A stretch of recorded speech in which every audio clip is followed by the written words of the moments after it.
local administrators. In addition, the petitioners state that no single Mutito and A resident has ever received any compensation for farm losses, injuries, and loss of lives, primarily because their names are deliberately omitted from the KWS compensation data. The petitioners seek the intervention of this House in urgently addressing this ongoing crisis by securing the erection of an electric fence from Athi River to Mutito and A town, compelling the KWS partners to respect farmlands and to undertake requisite corporate social responsibility, including provision of water to all surrounding towns and villages, securing the degazettement of the Gaindethia settlement scheme, which is gazetted as a game reserve despite having people living in it, and securing the timely compensation of all affected Mutito and A residents. Honourable members, pursuant to the provision standing under 227(1), this petition stands committed to the Departmental Committee on Environment and Natural Resources. The committee is requested to consider the petition and report its findings to the House and to the petitioners in accordance with its standing order 227, subsection 2. I thank you.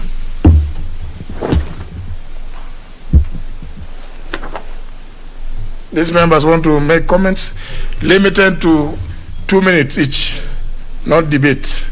Member for Mavoko. Thank you, Mr. Speaker. Indeed, I agree with the petitioners. Mr. Speaker, the issue of human-wildlife conflict is real. Particularly, Mr. Speaker, these grazers, the zebras, the wild beasts, the dik-diks. Mr. Speaker, most farmers who border the national parks and reserves really suffer. And Mr. Speaker, every year, this parliament sets aside money. In fact, I remember just last week, the Honorable Pukuse woke up wanting or seeking how much money has been set aside for compensation. Mr. Speaker, indeed, it is very painful. It has cost farmers their livelihoods. Mr. Speaker, even as near as here in Mavoko, Mr. Speaker, farmers do not harvest because of those grazers. Mr. Speaker, it is high time the Kenya Wildlife Services did something to compensate these farmers, because the little, and you know, Mr. Speaker, with the climatic change, very little can be salvaged from the farms, and the little that is there, if it is damaged or destroyed by these animals, Mr. Speaker, there is nobody to compensate. It is real national concern. Particularly, you've heard all that line. That's a Kamba community, Mr. Speaker, who rely on agriculture as their main livelihood. So, Mr. Speaker, I urge the committee to make a speed a compensation for these farmers. Mr. Speaker, if one farmer kills just one zebra or even a dik-dik, they are sent to jail without recourse. So, Mr. Speaker, we must have a balance between compensation by the Kenya Wildlife Services and the farmers' benefit. Otherwise, Mr. Speaker, we want to coexist with the animals, but our farms are suffering and our people are suffering. So let the ministry compensate our farmers, Mr. Speaker. Thank you very much. You say that the Honorable Pukose woke up. You know, I thought he had only, by the time stood up in this house, Mr. Speaker. Stood up in this house, seeking to know how much money has been set aside. Thank you. Honorable Sankok. You're also waking up. Thank you very much, Honorable Speaker. I'm not waking up. I've been here. Honorable Speaker, human-wildlife conflict is there and it's real. And Honorable Speaker, I support the petitioners. In Kajiado, for instance, there is Amboseli, and those animals get out of Amboseli National Park and invade our farms, kill our people, kill our livestock. Yet it is the national government that charges park fees, Honorable Speaker. Honorable Speaker, recently, snake bites have been removed from compensation by KWS. Honorable Speaker, we must be very serious, because as much as we love the wild animals, for us the Maasai, we know how to live with wild animals. We have been living with them ever since we came to this planet called Earth. Honorable Speaker, we have survived with them. We know how to manage them. Honorable Speaker, but we must benefit from those animals so that we are tempted to take care of the same animals more than what the law says, Honorable Speaker. Honorable Speaker, this can only be realized if compensation is done timely. Honorable Speaker, if you kill a wild animal, you will be jailed. And if you are not jailed, you will be charged maybe a bond of 5 million. Honorable Speaker, if you are found with elephant tusk. Honorable Speaker, yet when a person is killed, he is compensated with 50,000 Kenya shillings. Do we now value wild animals more than human beings? We must be serious as a country. We must value our people. Thank you very much, Honorable Speaker. I support the petition. And also I requested the Honorable Mbadi to produce Honorable Junior dead or alive. He is here alive. So thank you very much. He has been produced. Honorable Wamalo. Thank you, Mr. Speaker, for the opportunity. Mr. Speaker, this petition, I think it's been on this floor of the House in form of a question. And it's been coming repeatedly, Mr. Speaker. So the question is, does it mean we've not had commitment maybe from the side of the executive, Mr. Speaker? I've just come from Arusha, Mr. Speaker, and I happened to visit a place called Ngororo Conservancy. And when we try to ask the issue of the conflict between wildlife and human, Mr. Speaker, you realize there's always civic education that is normally offered. And when it comes to issues of compensation, they are done timely. Maybe it's the highest time the relevant authorities should also go to Tanzania to learn and to be able to benchmark, because the level of the conflict, Mr. Speaker, has really been mitigated. You find, Mr. Speaker, that these farmers, they rely on those crops for their livelihoods. And when wildlife come and destroys, when it comes to compensation, it's not done on time, Mr. Speaker. It's really a big issue, and we request the committee in charge maybe to move with speed, because it's not coming for the first time. It's been on this floor so many times, so that the matter can be handled once and for all. Thank you, Mr. Speaker. Indeed, the issue had been raised by the Honorable Jessica Mbalu, the member. I've even record of it here. So it's a matter that it's true. But let's hear the member who was saying to have woken up, Honorable Bukosi. Asante Bwana Speaker. Bwana Speaker, jambo hili ambapo wanyama ya bori wanafamia na kukula chakula ya wananchi ni jambo ambalo tumeizungumzia katika nyumba hili. Hasa mimi nimeongea kuhusu eneo langu la bunge la Endebesi, ambapo tuko na Mount Elgon National Park, na jambo ambalo limenikusa Bwana Speaker katika hii petition ni kwamba wamesema askari wanapika wananchi. Hiyo ni kweli, na kwa hivyo nataka kamati inayoongozwa na mjumbe wa Mara itakapoangalia hii maneno, tunataka kujua askari wa National Park ni kwa nini wanashambulia wananchi, kwa nini wanapika wananchi. Hiyo ni jambo ambalo ni nzito sana, kwa sababu askari hawa hata kule Endebess wamehusika kupika wananchi kule kwa National Park, na especially hata wamama wale wanaenda kurokota kuni wanapikwa na hawa askari.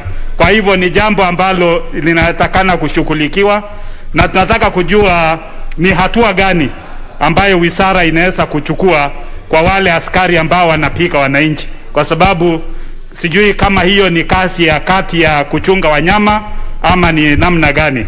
Kwa hivyo Bwana Speaker, nafikiri hii ni jambo ambalo tunataka ishughulikiwe vilivyo katika hiyo kamati, na kamati itakapokaa tungependa wale sisi tunaishi karibu na National Parks watuite. Asante Bwana Speaker.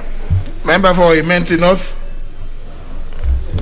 Thank you, Mr. Speaker. Mr. Speaker, I want to support this petition. Mr. Speaker, 3 months back, I had brought a question which was answered by the Committee on Environment. Mr. Speaker, many a time the compensation is being approved and some of it is being thrown out for reasons which people don't understand. And Mr. Speaker, we have had for Meru County, we have got claims of over 212 million. From that, only 66 million has been paid. 124 million is pending. Over 140 million is pending bill. And Mr. Speaker, like what Honorable Dwale was saying yesterday, the Treasury and the ministries need to make a point of paying these pending bills. How many years will we be having pending claims of wildlife when people are not being paid? People have been killed by wildlife, and the claims have never been paid by KWS because of probably funding or something or the other. Over the past 8 or 9 years, Mr. Speaker, the only money which has been compensated is 1.7 billion, whereas the claims are for more than 5 billion. So I think we need, as a parliament and as the budget committee as well, needs to look into it so that people get paid on time, because many claims are there. And the other thing is KWS needs to get serious, because when people lodge their claims, they are not being told why the claims have been rejected. We have to follow up to know if the claim, there is 1 or 2 small errors in it, and that is why the claims are rejected. So I wish to support Mr. Speaker and ask the committee to look to go into it further. Thank you, Mr. Speaker. Member for Ebuhaya. Thank you, Honorable Speaker. This is a question and a petition that has been on the floor of the House too many times, coming from both the members of Parliament representing these people around those areas, whether Kitui and environs, and now even going to the people themselves. Honorable Speaker, I would wish that possibly you empower the committee if there are any such powers. So like you did recently with the Committee of Energy, you spoke to them like they should deliver. Otherwise, this is a matter that is always spoken about here, and many a times, Honorable Speaker, I hardly speak on it because I don't come from such areas. But I notice it will become a talking shop for ourselves just to speak on it and no action is being taken. So if there are any such powers, it would be very good we help these people whom are being affected by the conflict between wildlife and themselves. Thank you, Honorable Speaker. Member for Igembe Central. Thank you, Mr. Speaker, for this opportunity. Mr. Speaker, let me end my voice by saying that I supported the petition, and more so, Mr. Speaker, this is, I think we have discussed this wildlife and conflict in this House in very many ways. We have had petitions, we have been questions, and so many. But unfortunately, Mr. Speaker, and I remember I said it here again, there's a problem with the KWS in that they don't take these compensations very seriously. They ask people to fill the forms, assessments are done, but those forms are ever there. Last time I went to Langata to ask for the same for my people, Mr. Speaker. They said that they don't get budget for it. But I told them whatever money they get from the checker they should have a small budget for the same. The other day I saw the minister where he was somewhere in Baringo. He was there and he was giving some money for compensation. So it doesn't take the minister to go and take compensation money. It should be there in book, and each and every person is compensated. Mr. Speaker, also there's an issue of snakes. They say that they don't compensate the snakes because there are some people who keep snakes as pets. So they don't know if it is a wild snake or a pet snake which bit you. We have so many claims from Meru National Park where snakes have bitten people, but they say they don't compensate on snakes. I'm wondering if snakes are not wild animals, and I will see them keeping them. So it should be looked into seriously, Mr. Speaker. Thank you. Member for Marakwet West.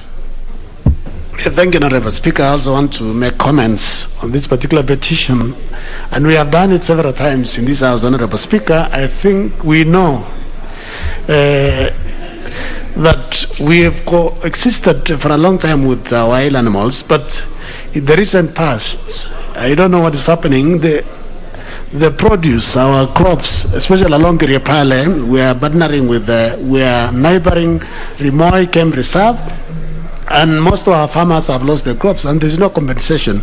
I think as a house, what we need to do is, when we are appropriating, when we are doing the estimates, we need to maybe just allocate KWS good money. If it is that 5 million we allocate, and they pay once and for all, so that every year we give an annual maybe 1 or 2.5 billion, so that the farmers and also those who are killed maybe by the wild animals are given a compensation. But if we just continue to lament and we are the ones who are appropriating, then we are going nowhere. So thank you, Honorable Speaker. Member for Kangudo. Thank you, Honorable Speaker, for the opportunity to add my voice on this petition. Honorable Speaker, we have had many petitions and questions on matters of conflict between wildlife and human beings. And if you see our country, we have really gained a lot in tourism in terms of making money through the animals. these animals, the wildlife, they are managed by human beings. And we human beings, we are the one gaining and we are not able to manage them. So this is an era of individual, Honorable Speaker. And it's the high time we need to take, people need to take their responsibilities, because there is nowhere the Lion Nairobi National Park will take care of themselves. The people who are getting money from this wildlife are the people who are managing the KWS. The same way the economy is gaining money through the tourism, so we need to add more voice in terms of taking our wildlife and trying to solve the conflict between human beings and the animals. Also, many areas where we have the game park, you get also the people who are assigned to take care of the animals. They are not taking care of the animal. They are going to extend or do the job which are not assigned. Some areas you get the roadblock being put by Kenya Wildlife soldiers in terms of taking care of the animals. So, Honorable Speaker, the high time this committee need to go to all the national park visit and check the responsibility of people who are concerned and how the wildlife be taken care. Thank you very much, and I support. Member for Nakuru East, Town East. Thank you, Honorable Speaker. I rise to support the petition. But, Honorable Speaker, it is also important for this House to realize the importance of budgets. Honorable Speaker, irrespective of what we say and the petition and the recommendations by the committee, Honorable Speaker, if you remember in the last Parliament, Honorable Amina Abdallah, I think she was the Chair of Environment, at one point she rose on her feet and advised the House that there is nothing much that can be done by the ministry if there are no budgets for that. So, Honorable Speaker, I think as much as we speak here as members of Parliament, there is a need for us now that, again, it's unfortunate because the budget making process is gone. And without budgets, then the ministry will not be able to do that. So, Honorable Speaker, I want to believe that it is important for the House as we rise for us to discuss and agree on matters of budgets. Otherwise, without budgets, then there is nothing that can be done. And of course, Honorable Speaker, I remember when we were passing the Wildlife and Conservation Act, now is as it is. Honorable Speaker, I remember that time I did try to push for removal of they removed the monkeys again. Monkeys are no longer, and in my place, Honorable Speaker, in a ward called Lakeview, monkeys have become a nuisance and biting people, and people have to go. So again, these are some of the things that we need to, but without budgets, Honorable Speaker, it will be very difficult for us to be able to address. Thank you. Member for Kandui. Thank you, Mr. Speaker. I also wish to support the petition, Mr. Speaker, and as you are aware, we all are aware, the question of human-animal conflict has been with us for some time. It is important that a structured manner, a good way of ensuring that we deal with this problem once and for all. It is something that we have seen the people around the park, and even in Bungoma, Mr. Speaker, you know, the animals descending from the forest, from Mount Elgon, where Honorable Kapondi represents, they come to destroy food. They destroy, they steal goat and cow, Mr. Speaker, and they also kill people. So, Mr. Speaker, the compensation that is expected has not been forthcoming. We've been told how much has been expended on compensation of people who have suffered loss of property or even injuries at the expense of wildlife, Mr. Speaker. But most important, I join colleagues in ensure, the people who are expected to preserve and protect animals should not harass Wananchi, Mr. Speaker. They should not go beating up Wananchi wherever they are. They should be able to help Wananchi, protect the animals and help Wananchi and make them friends, Mr. Speaker, so that they can also help in ensuring that this important resource for our country is protected and it benefits the entire country.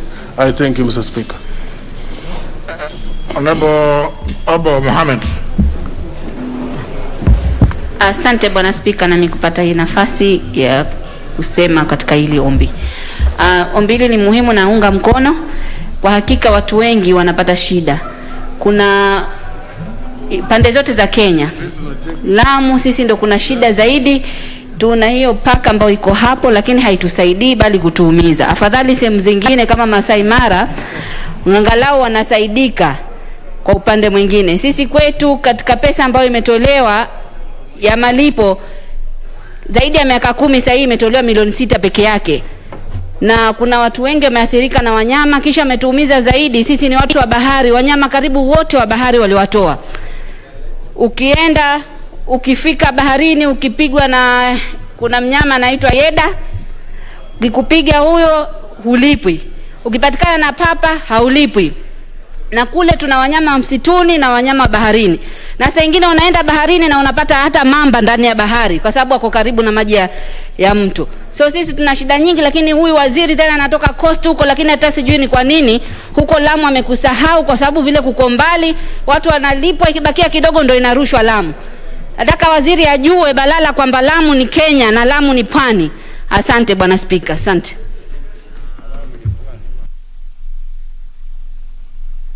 Majority, do I say that you want to maybe respond? Thank you, Mr. Speaker. I actually don't want to respond. I'm one of the complainants. I want to join to support this petition because, and I think KWS needs to come out clear. It's not just about budget. They need to come out and tell the people what they are doing. In Kipipiri, in the last 2 months, about 50 animals have been killed by hyenas. And KWS appears clueless in terms of what to do, even telling the people what they should do. Now, hyenas are not the kind of wildlife that attracts tourists. So there's something that either they're overwhelmed, and I think it's as a house, we need also to let members say,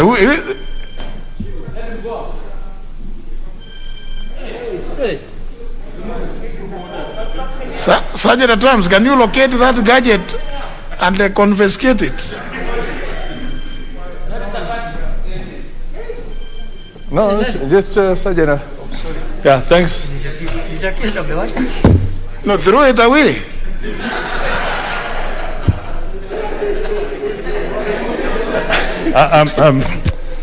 Sorry about that. I think it just shows how a small irresponsibility can disrupt the whole house. But the point I was making is KWS has been mandated to take care of wildlife and protect the people and avoid this conflict. And this is a matter that has been discussed in this house for a long time. But the fact that there are complaints all over shows that there's a failure somewhere. So I would like to ask,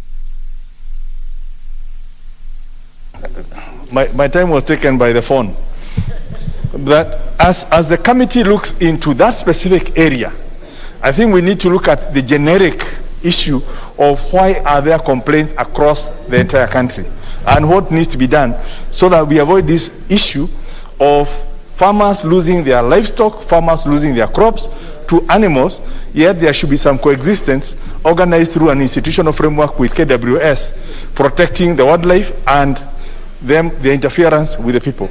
Because it's painful, and I can see when the photographs have been sent of the animals that have been mauled by these hyenas, it talks to pain, and you can see the people are being deprived of their livestock, by these hyenas, and there's nothing much you can do. And KWS seem to be saying there's nothing much we can do. So what are the people supposed to do? I would like the committee to actually get deeper into that. Budgets notwithstanding, let them come out and explain to the Kenyans what they should do if KWS cannot do anything. Thank you, Honorable Speaker. I think honourable members, there have been sufficient comments. Let the petition go to the committee. I know that there are several others who are willing to comment, especially the members from Narok. I can see very many. No, but you see, it is not debate. This was just merely comments, and it is limited. If you look at our standing orders, it's limited. We can't. We know here in this house we cannot talk endlessly. Here we follow the rules. So move to the next order. Order number 5, papers. Leader of the majority party.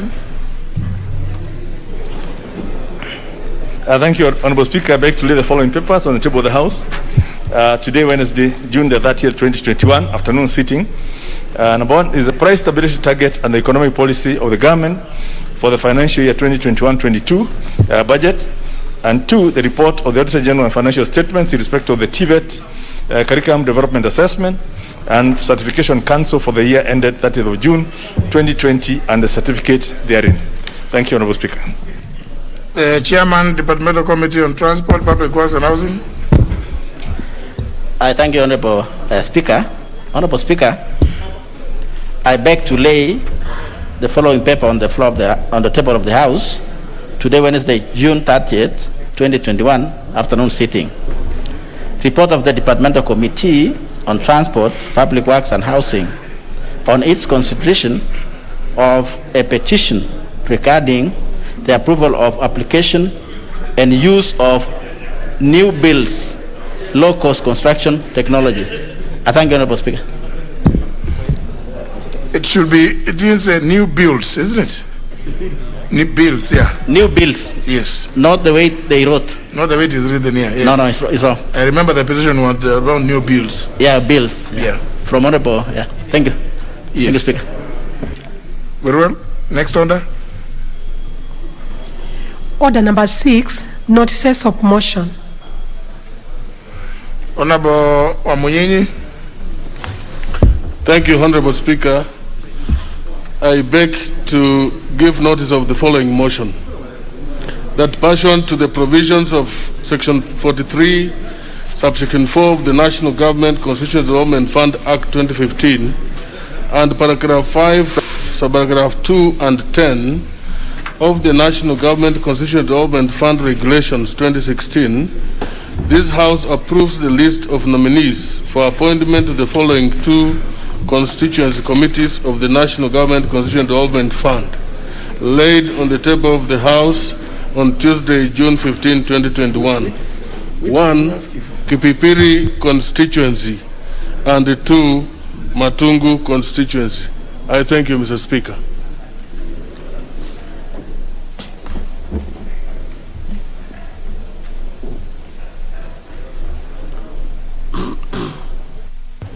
Very well. Next order. Order number 7, questions and statements. I've got the first segment, and there's been a special request made by the member for Kwanza to be allowed to ask his question first. The request has been granted. Honorable Wanyonyi. Thank you so much, Mr. Speaker. My question is 219 of 2020-21 to the Cabinet Secretary for Works, Sanitation and Irrigation.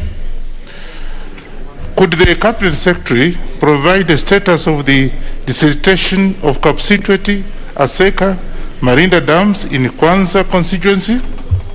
2, what other projects has the ministry planned regarding construction of the dams and water plants in Kwanza constituency so as to provide water for irrigation and household uses? Thank you, Mr. Speaker. Question will be replied to before the Departmental Committee on Environment and Natural Resources. We refer to the order.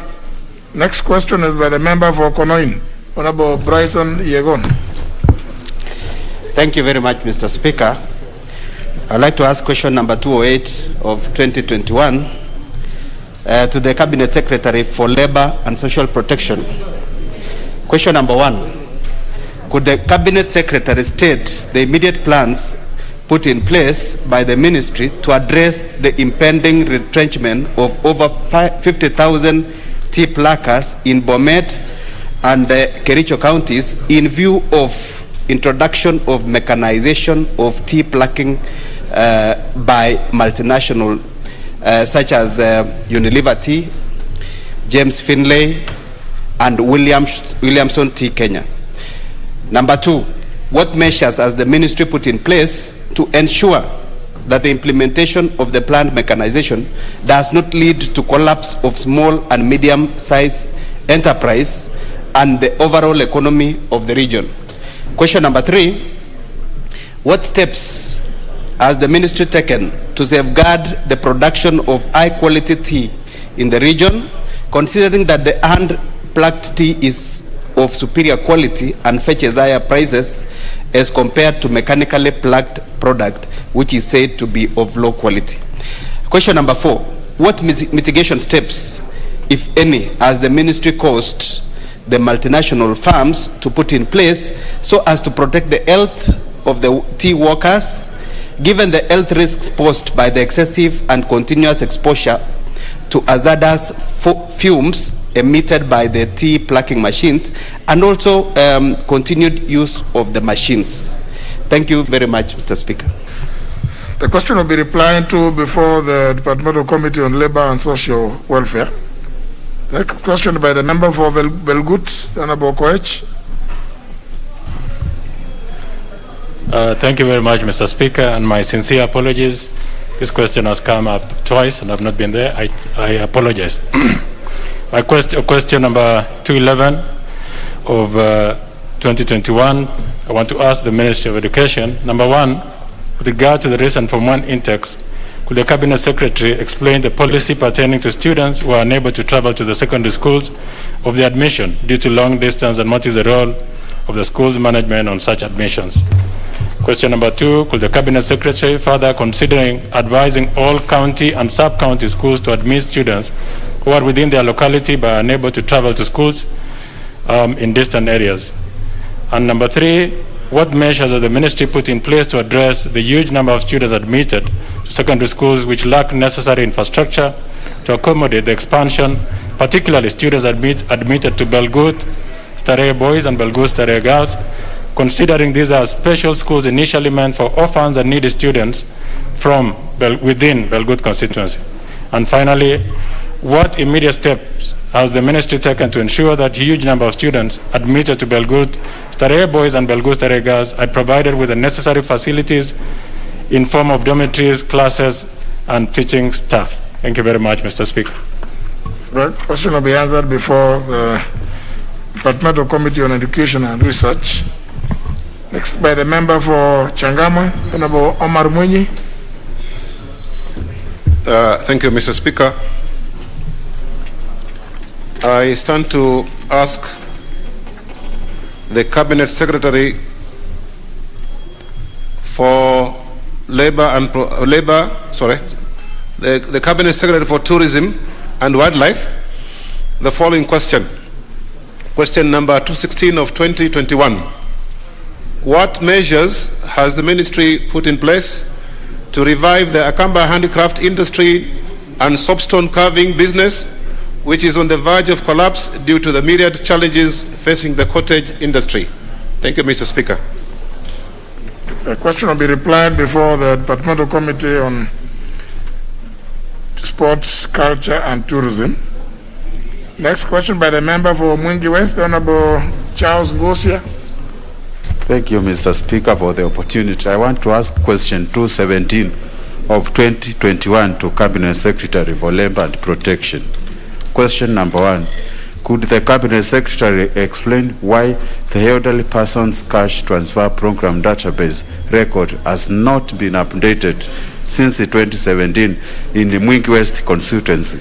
Number 2. What steps is the ministry taking to rectify errors, update databases, and synchronize all the data following the migration from the manual exercise to the new bank card-based payment, including reinstatement of more than 176 beneficiaries who were left out during the 2018 migration?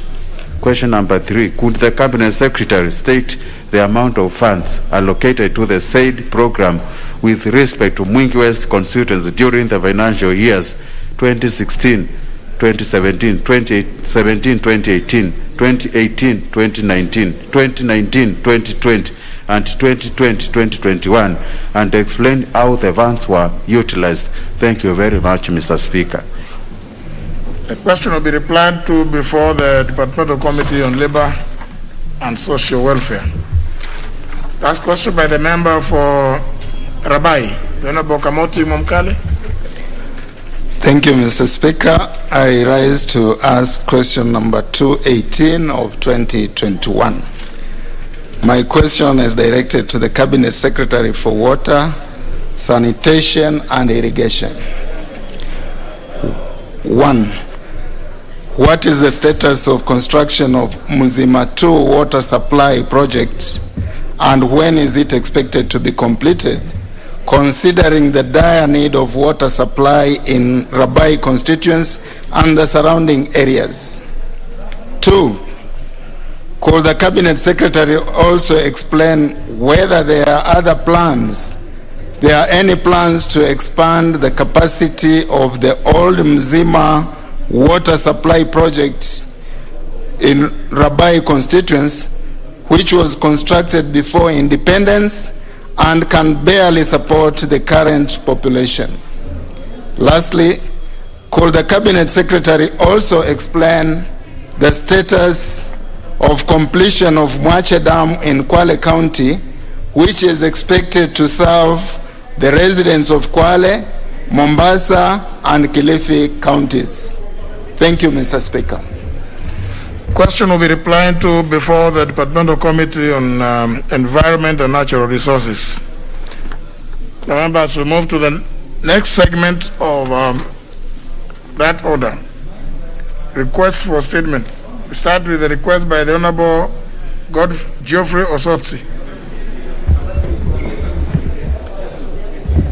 Honorable Speaker, pursuant to Standing Order 44-2C, I wish to request for a statement from the Chairperson of the Departmental Committee on Health regarding a comprehensive vaccination plan against COVID-19 pandemic. Honorable Speaker, COVID-19 pandemic continues to cause significant negative impact to the Kenyan economy that has led to massive job losses, unemployment, poverty, collapse of businesses, and loss of lives, particularly in Western Kenya, where we have an average of 5 funerals in a village per week. This has raised concerns about the containment measures, as well as the efficiency and accuracy of the testing kits in light of new COVID-19 variant.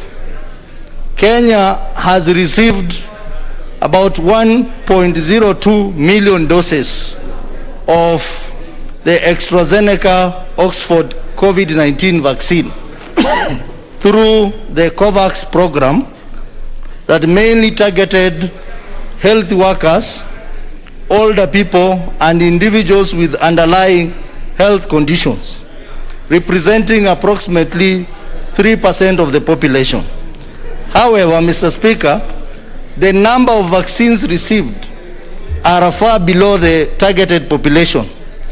Globally, vaccination is now the most strategic measure to contain and manage the spread of the virus. Honorable Speaker, the first vaccination phase was not done systematically to cover the categories that are vulnerable, thus exposing them to further danger. Honorable Speaker, it is against this background that I seek a statement from the Chairperson of the Departmental Committee on Health on the following. 1. Could the Chairperson explain the status of COVID-19 vaccination in the country, indicating the number of Kenyans vaccinated per county, and to what extent are county governments involved in the vaccination program? 2. Could the Chairperson explain the measures put in place to ensure efficiency and accuracy of the testing kits in light of the new COVID-19 variants? 3.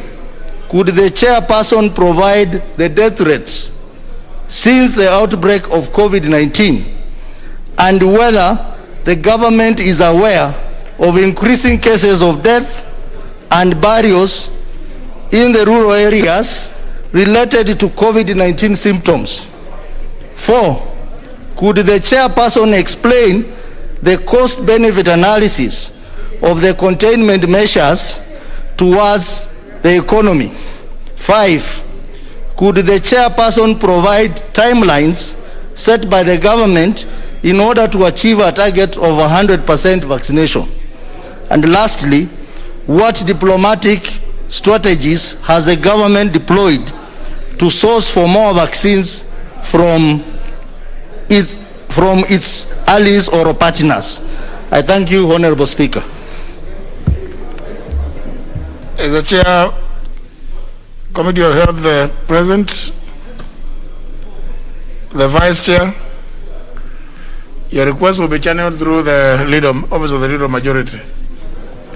Next, request by the member for Kuresoi South, Joseph Kipkoske. Honorable Speaker, pursuant to Standing Order 44.2c, I rise to request for a statement from the chairperson of the Departmental Committee on Lands regarding caveat imposed on title deeds of former settlements within the Mau Complex, Kuresoi South constituency. Honorable Speaker. Honorable Kinyanjui, what have you done? Don't Kinyanjui carry. You walked from there, cross this way, now you are this way, you are cross this way. This is the floor of the House. Honorable. Proceed, Honorable Kipkoske. Honorable Speaker, in 2003, the government imposed a caveat on the title deeds of former settlements within the Mau Complex, affecting residents with valid land documents. The affected areas covers above 67,500 acres of land in Olonguruwoni, Kiptakich, Tinet, and some parts of Keringet ward areas, rendering the said title deeds worthless for any financial or any other transaction, as well as public and private infrastructural developments. This has adversely affected the socio-economic and physical developments in the region, particularly those who depend on loans from financial institutions to grow and develop agribusiness. Honorable Speaker, it is on this background that I seek a statement from the Chairperson Committee on Departmental Committee on Lands on the following. Number 1, could the Chairperson explain circumstances that led to imposing of a caveat title deeds for over 65,000 acres of land in Olonguruwoni, Kiptakich, Tinet, and some parts of Keringet ward areas in Kuresoi South constituency? Number 2, what urgent steps the government is taking towards lifting of the said caveat, considering that it has negatively affected the socio-economic development in the region, particularly those who depend on loans from financial institutions to grow and develop agribusiness. I thank you, Honorable Speaker. The Chairperson, Committee on Lands, suddenly she is nothing. Oh, Hatib Washatani. Now that both are absent, let the request be channeled through the Office of Leader Majority. The request will be channeled through the Office of the Leader Majority. The next request is by the member for Isiolo, the Honorable Rehema Jaldes. Thank you, Mr. Speaker. Mr. Speaker, I rise to read a statement. To read? To request, sorry. Oh. Request for a statement on resurgence of banditry attack and killing in Isiolo County. Honorable Speaker, pursuant to Standing Order 44.2c, I seek to request for a statement from the Chairperson, Departmental Committee on Administration and National Security regarding resurgence of banditry attacks and killing in Isiolo County. Honorable Speaker, the insecurity situation in Isiolo County has escalated and reached alarming levels. The residents of Isiolo County can no longer participate in meaningful economic activities due to fear of banditry attacks. The attacks have resulted in loss of lives, loss of livestock, and destruction of property. Over the last 1 month alone, several incidences have been reported to authorities, but no action has been taken by the government. The incidences are as follows.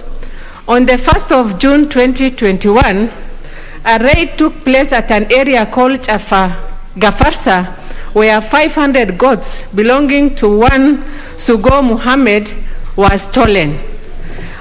On 12th June 2021, a raid took place at the same area where 5 persons, namely Idris Godana, Galgalo Wario, Abdullahi Nuno, Ali Yaro, and Abdelkadir Nuro were killed, and 800 goats belonging to Nuno Kulo and Gale Bule were stolen.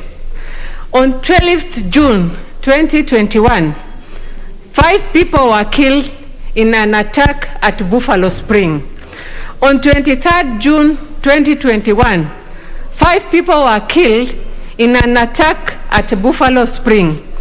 On 23rd June 2021, another attack took place at another place called Madowale, where 5 people, namely 3 women, Hadija Kosar, Sharu Bolu, Mole Hussein, Sharara Abdi, and Abdirizak Abdi were killed, and a generator burned to ashes.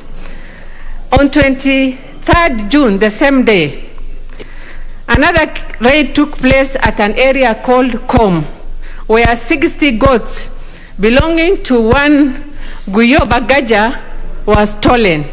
And on 25th June 2021, another raid took place at a place called Bojidera, where one person, namely Alio Muhammad, was killed, and 3 people, namely Ali Adan, Yusuf Wario, and Rashid Roba, were injured.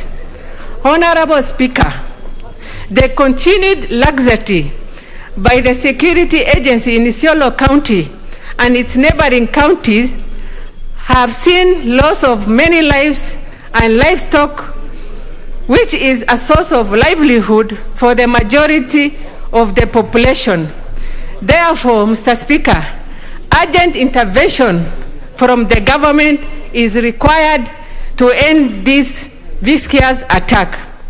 It is against this background that I seek a statement from the chairperson of the Departmental Committee on Administration and National Security on the following. What measure is the government taking to address resurgence of raids and banditry in Isiolo County? Number 2, what efforts are in place to arrest the perpetrators of the recent attack and recovery of the stolen animals? Mr. Speaker, we know these attacks are well planned, coordinated, and even at some point financed by the government. Therefore, Mr. Speaker, our heart is bleeding.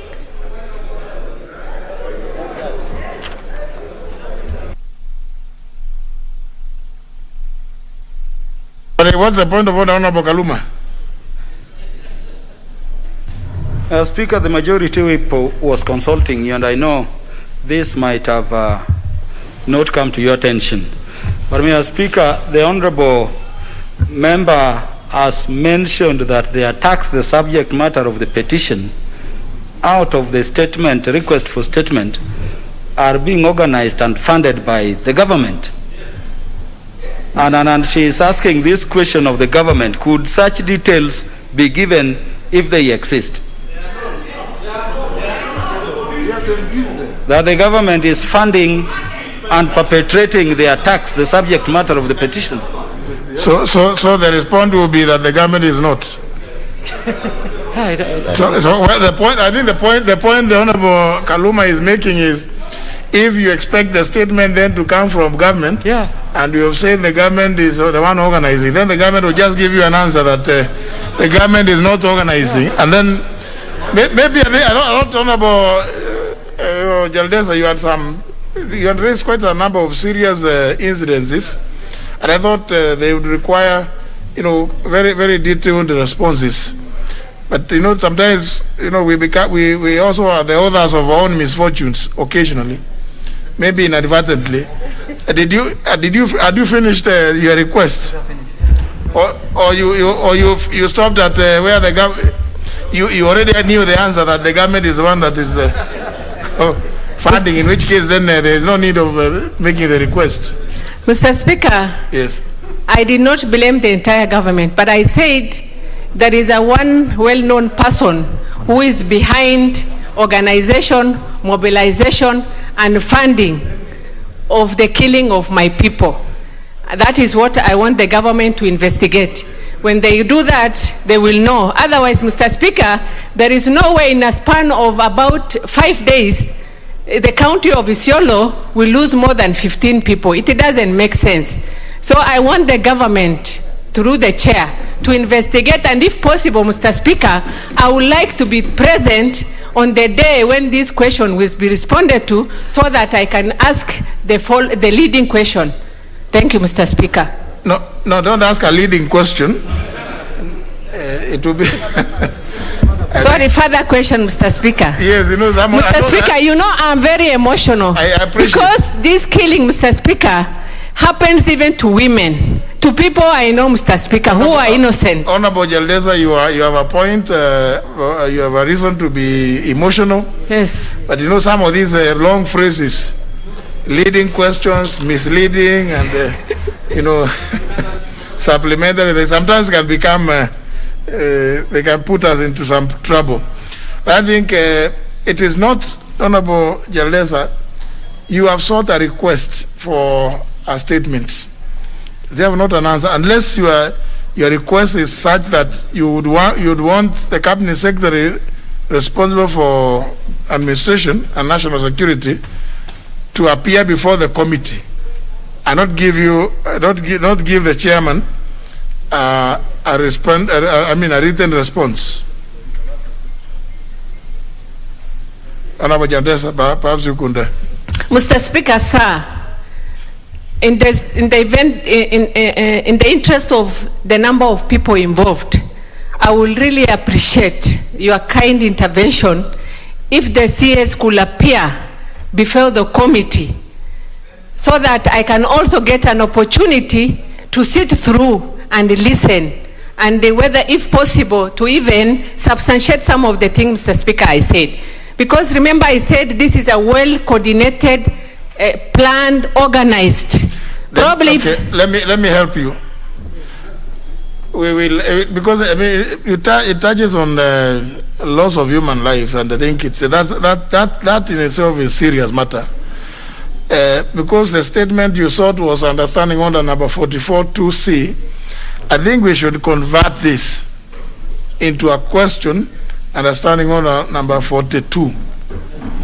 So that indeed I think because of the details you've given, I think this should be converted into a question, so that the cabinet secretary appears to respond and you be notified of the day and time, so that then you can shoot those supplementary questions. There may be no need for you to make substantiation, because then you will have taken it upon yourself to respond. But in the supplementaries, of course, you can make all other allegations or statements desiring a response from the cabinet secretary. So I think that's to assist that situation, because it's a grave one. 15 lives lost, I think, is not a light matter. So let that request for statement be converted into a question. Honorable Mwadhi,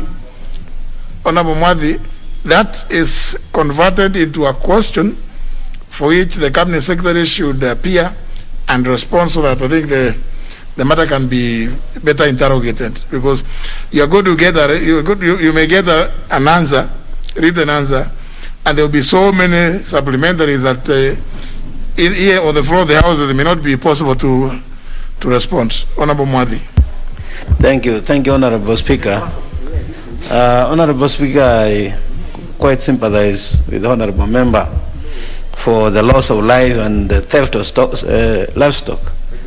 But at the same time, I wanted direction from you, Honorable Speaker, whether the statement that has been sought now stands as a question, or she needs to rephrase that in terms of the various questions that she needs addressed, so that then, and you have rightly said, the CS will appear before the committee and she will have time to give details.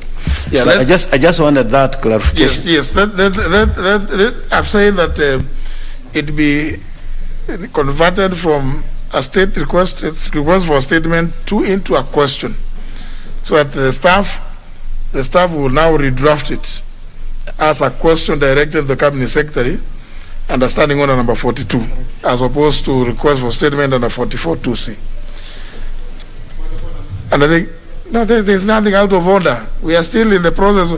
You see, point of order is not it's not an occasion for people to start raising issues about everything under the sun. There must be something which is not in order. Now, whatever I've done, it is within my power, understanding order number 1, because it's not provided for. It was first styled as a request for a statement, understanding order number 44, but listening to what the honorable member, the issues she has raised, I feel that the issues can best addressed in a question-answer session at which the Cabinet Secretary is present and responding. So, Honorable Mwenye, there's nothing out of order with that. Now, just relax. We are not engaged in an argument. The next request is by the Honorable Peter Kaluma. I thank you, Mr. Speaker. Speaker, this is a request for statement pursuant to Standing Order 44(2)(c) on the status of appointment of 6 judges recommended for appointment by the Judicial Service Commission. Honorable Speaker, pursuant to Standing Order 44(2)(c), I wish to request for a statement from the Leader of Majority regarding the status of appointment of the following persons to the judiciary: Justice Weldon Korir, Justice Agre Muchelule, Justice Joel Ngugi, Justice George Odunga, Mrs. Judith Omange, and Mr. Evans Makori, who are recommended.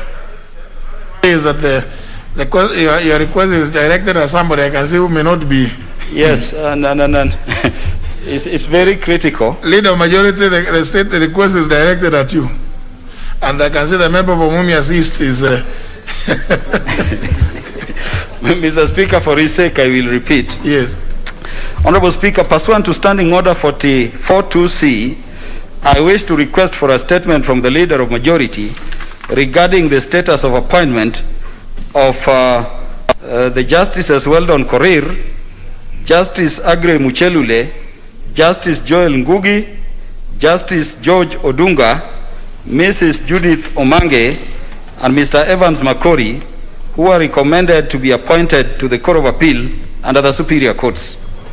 Honorable Speaker, Article 172 of the Constitution provides for the functions of the Judicial Service Commission, the principle of which is to recommend to the President persons to be appointed as judges. Article 166, sub-article 1B, obligates the President to appoint judges of the Superior Courts in accordance with the recommendations of the Judicial Service Commission. Honorable Speaker, on 3rd June 2021, His Excellency the President of the Republic of Kenya appointed 34 judges out of the 40 judges recommended to him for appointment by the Judicial Service Commission. Honorable Speaker, it is noted that 6 persons who were not appointed by the President, including Justice Weldon Korir, Justice Aggrey Muchelule, Justice Joel Ngugi, Justice George Odunga, Mrs. Judith Omange, and Mr. Evans Makori, for no stated reasons. While risking judicial independence and the rule of law, this omission is hurting the career of the affected persons while undermining the administration of justice by the courts in which some of them serve. Honorable Speaker, it is against this background that I seek a statement from the Leader of Majority on the following. 1, reasons for the failure by His Excellency the President to appoint the 6 persons recommended by the Judicial Service Commission for appointment as judges to the Court of Appeal and the other superior courts. And 2, action being taken by the government to ensure that the appointment of the said 6 persons, to serve as judges in the Court of Appeal and the other superior courts in accordance with the Constitution. I thank you, Honorable Speaker. Leader of Majority, the request is directed at you. I don't know how soon you want to.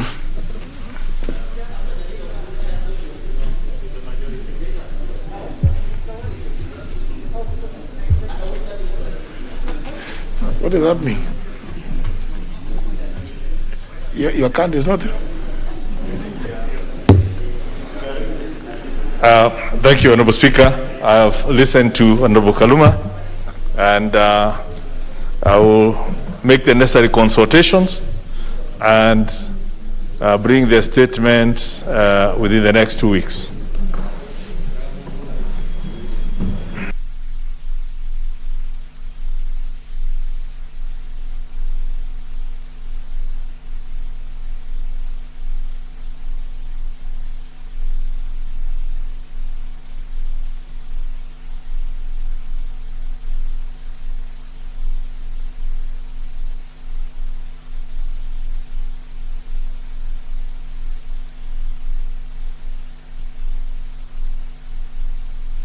I imagine, I suspect that the Honorable Kaluma is happy.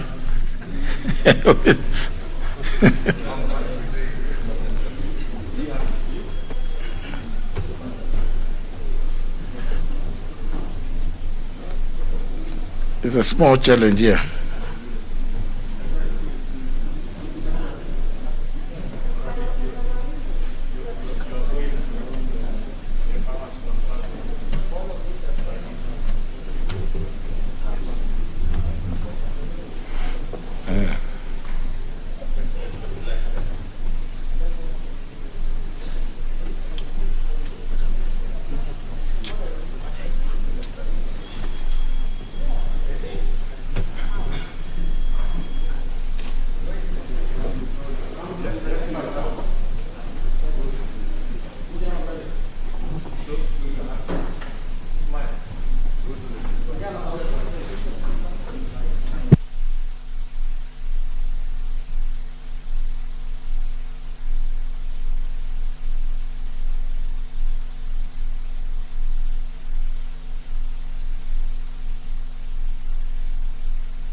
The IT people, can you give the mic to Honorable Kaluma?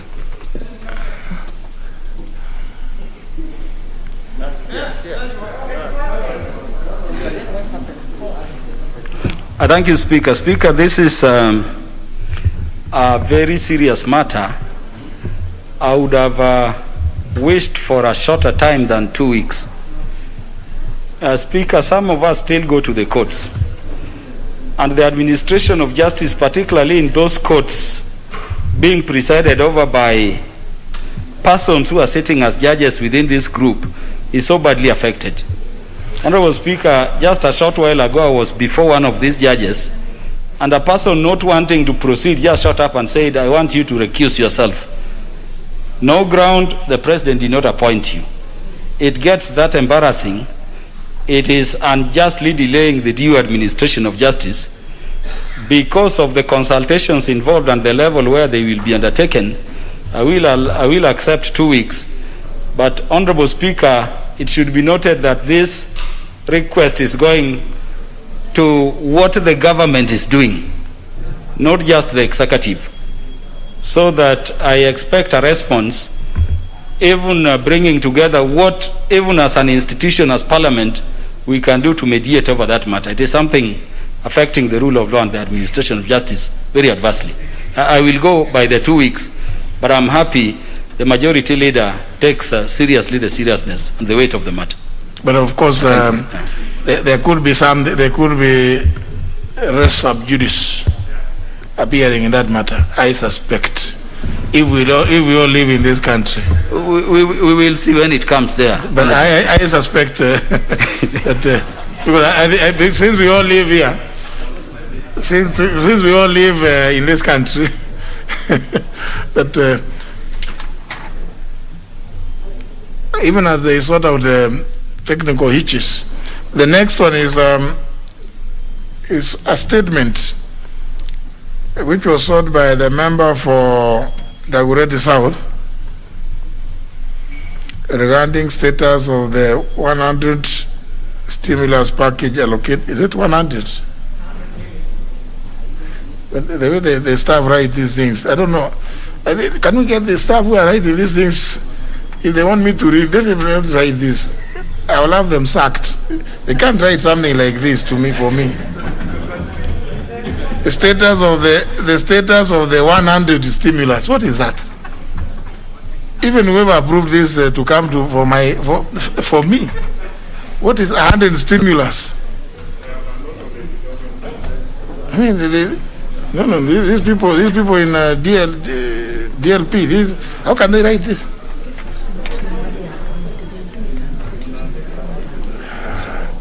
This is bad.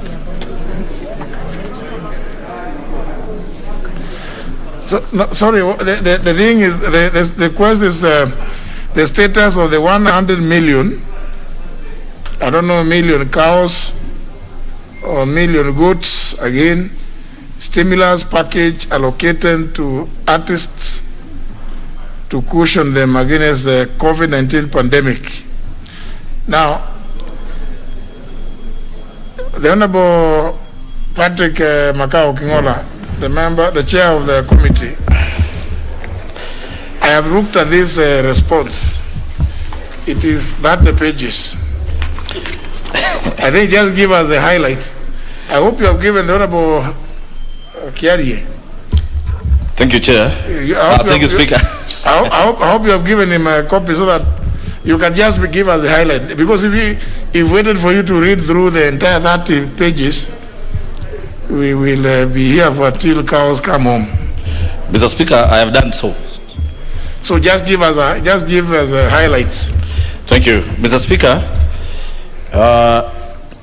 On the 9th June 2021, pursuant to Standing Order 442C, the member for Dagoretti South constituency, the Honorable John Kiarie, alias KJ, sought for a statement from the chairperson of the Department Committee on Sports, Culture and Tourism regarding the status of the Kenya shillings 100 million stimulus package allocated to cushion artists and musicians during the COVID-19 pandemic period. Honorable Speaker, in particular, the members sought to be informed of the following. 1, list of all artists, actors, and musicians who benefited from the Kenya shillings 100 million stimulus package. Number 2, the criteria used to shortlist the participating artists. Number 3, detailed breakdown on how the stimulus package was utilized, disbursed, indicating the amount paid to each artist and other contracting agencies or individuals. Mr. Speaker, number 4, establish whether the fund achieved the intended purpose of supporting the artists whose trade were adversely affected in the pandemic. Mr. Speaker, I wish to respond as follows. That regards to question 1 and 3, I hereby table the list of the artists, actors, and the musicians who benefited from the Kenya shillings 100 million stimulus, and the detailed breakdown is requested in item 3, that is in annexure 3. And indeed, Mr. Speaker, I need to indicate that the member has been furnished with copies of the same. Mr. Speaker, I wish to notify the House that yes, this 100 million was disbursed. And Mr. Speaker, this is how, because you've asked me to highlight, this money was given in different state departments. Number 1, the State Department of Culture was allocated 18,780,000. The Permanent Presidential Music Commission was given 32,950,000.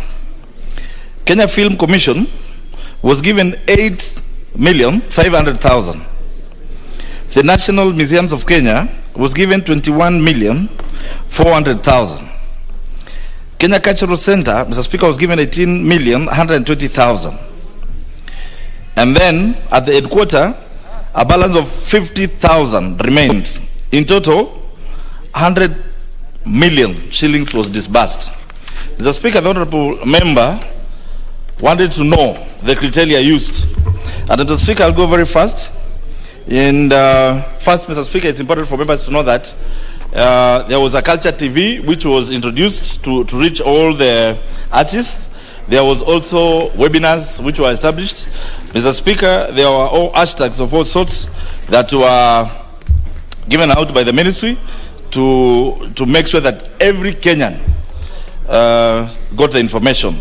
Mr. Speaker, the minister said that the eligibility criteria developed by the departmental committee required that the applicants, A, must be Kenyans with ID or a passport.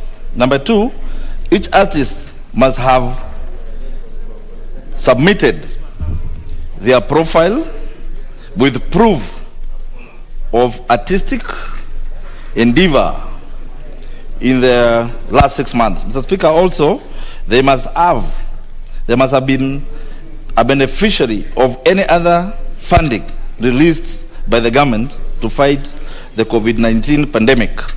Such funding, Mr. Speaker, was not limited to royalties paid by the Collective Management Organization, that is CMCs, cash transfers to the elderly, youth, or women. Mr. Speaker, also, the messaging was to revolve around the government and World Health Organization's measures to contain the spread of the COVID. Mr. Speaker, the classes which were considered were, first, the visual art, the comedy,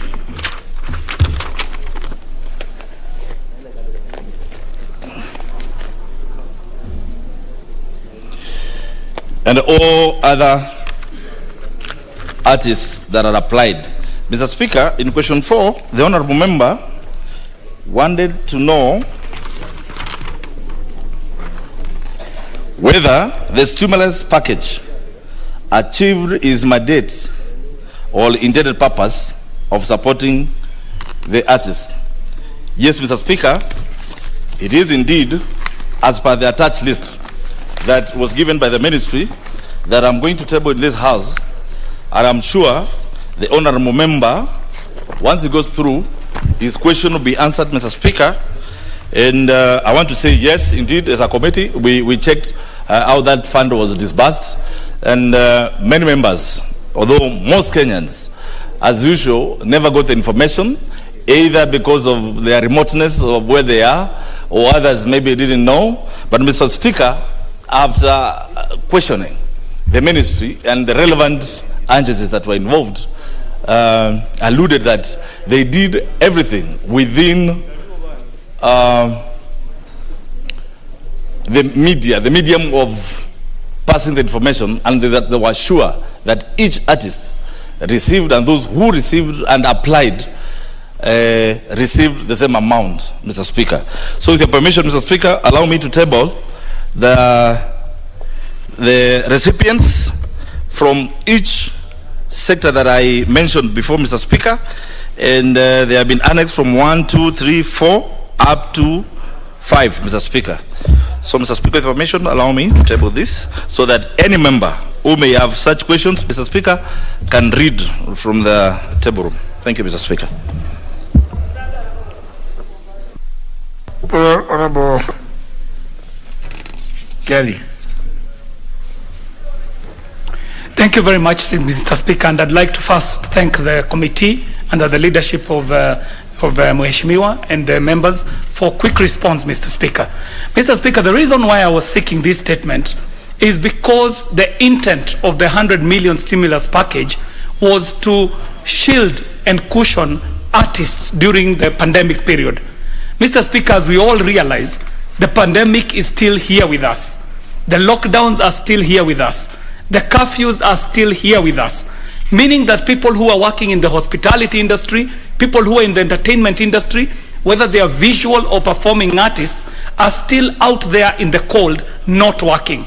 So for the ministry to respond to us and tell us that the intended purpose has been achieved is to not be very generous with the truth. Mr. Speaker, I received a very voluminous response, and I'm still combing through the documents up to and including a number of artists who are said to have been paid. But more importantly, Mr. Speaker, during this exercise of the disbursement of the 100 million Kenya shillings, there are many questions that still remain unanswered. One is, how do we identify an artist in this country? What qualification qualifies one to be an artist? Secondly, does such a database exist? Because if such a database existed, then we would have been able to go back to the ministry and say, out of all these people, the beneficiaries were the ones that you have listed. Finally, Mr. Speaker, and most importantly, the same ministry, so that they do not find themselves in a similar situation, will need to have to do the hard work. Mr. Speaker, the hard work includes putting up an intellectual properties policy. We can make laws here, Mr. Speaker, like we did with the amendment of the copyright laws. However, the laws should follow policy. We are putting the cart before the horse. So until we have an intellectual property policy, we shall still be grappling in the dark on these matters that have to do with performers.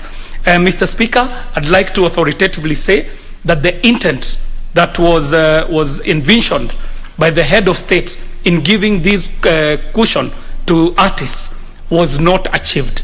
100 million Kenya shillings is a drop in the ocean for the hundreds of thousands of artists who are suffering right now in the prevailing COVID situation. Thank you very much, Mr. Speaker. The follow-up issues, we will take them up through the necessary channels, because the ministry has given us a response. We will take up the other questions through the relevant channels. Much appreciated, Mr. Speaker. Honorable Pukosa, are you a performing artist also? Thank you, Honorable Speaker. Apparently, whenever I drive along the road, and many of you, when you drive along the road, you see some performing artists trying to earn a living in one way or another. And these people have been reduced to beggars, Honorable Speaker. Yet, these are people who are earning their livelihood in clubs and other places where they were performing. So I think this question by the Honorable Member, when I listen to what the response from the chair, 32 million went to the Presidential Music Commission. That is the bulk of it. These are, and when you look at even the division into the various groups, these are groups that, these are corporations that have budgetary allocation within the treasury. did this money really reach to such performing artists? Because when we reduce people who are earning their livelihood, where they were getting whatever money they were getting, they were paying for their rent, they were taking their children to school, they were able to feed themselves. Now we've reduced them to come and perform on the road so that they can get on our sympathy. I think, Honorable Speaker, it is something that touches all of us as Kenyans and as human beings, that we think the President should still do something that can be able to reach to these people. That is my prayer, Honorable Speaker. Why are you raising up your hand or finger, Honorable Shamala? Thank you, Honorable Speaker. I don't have a mic. I gave you a mic.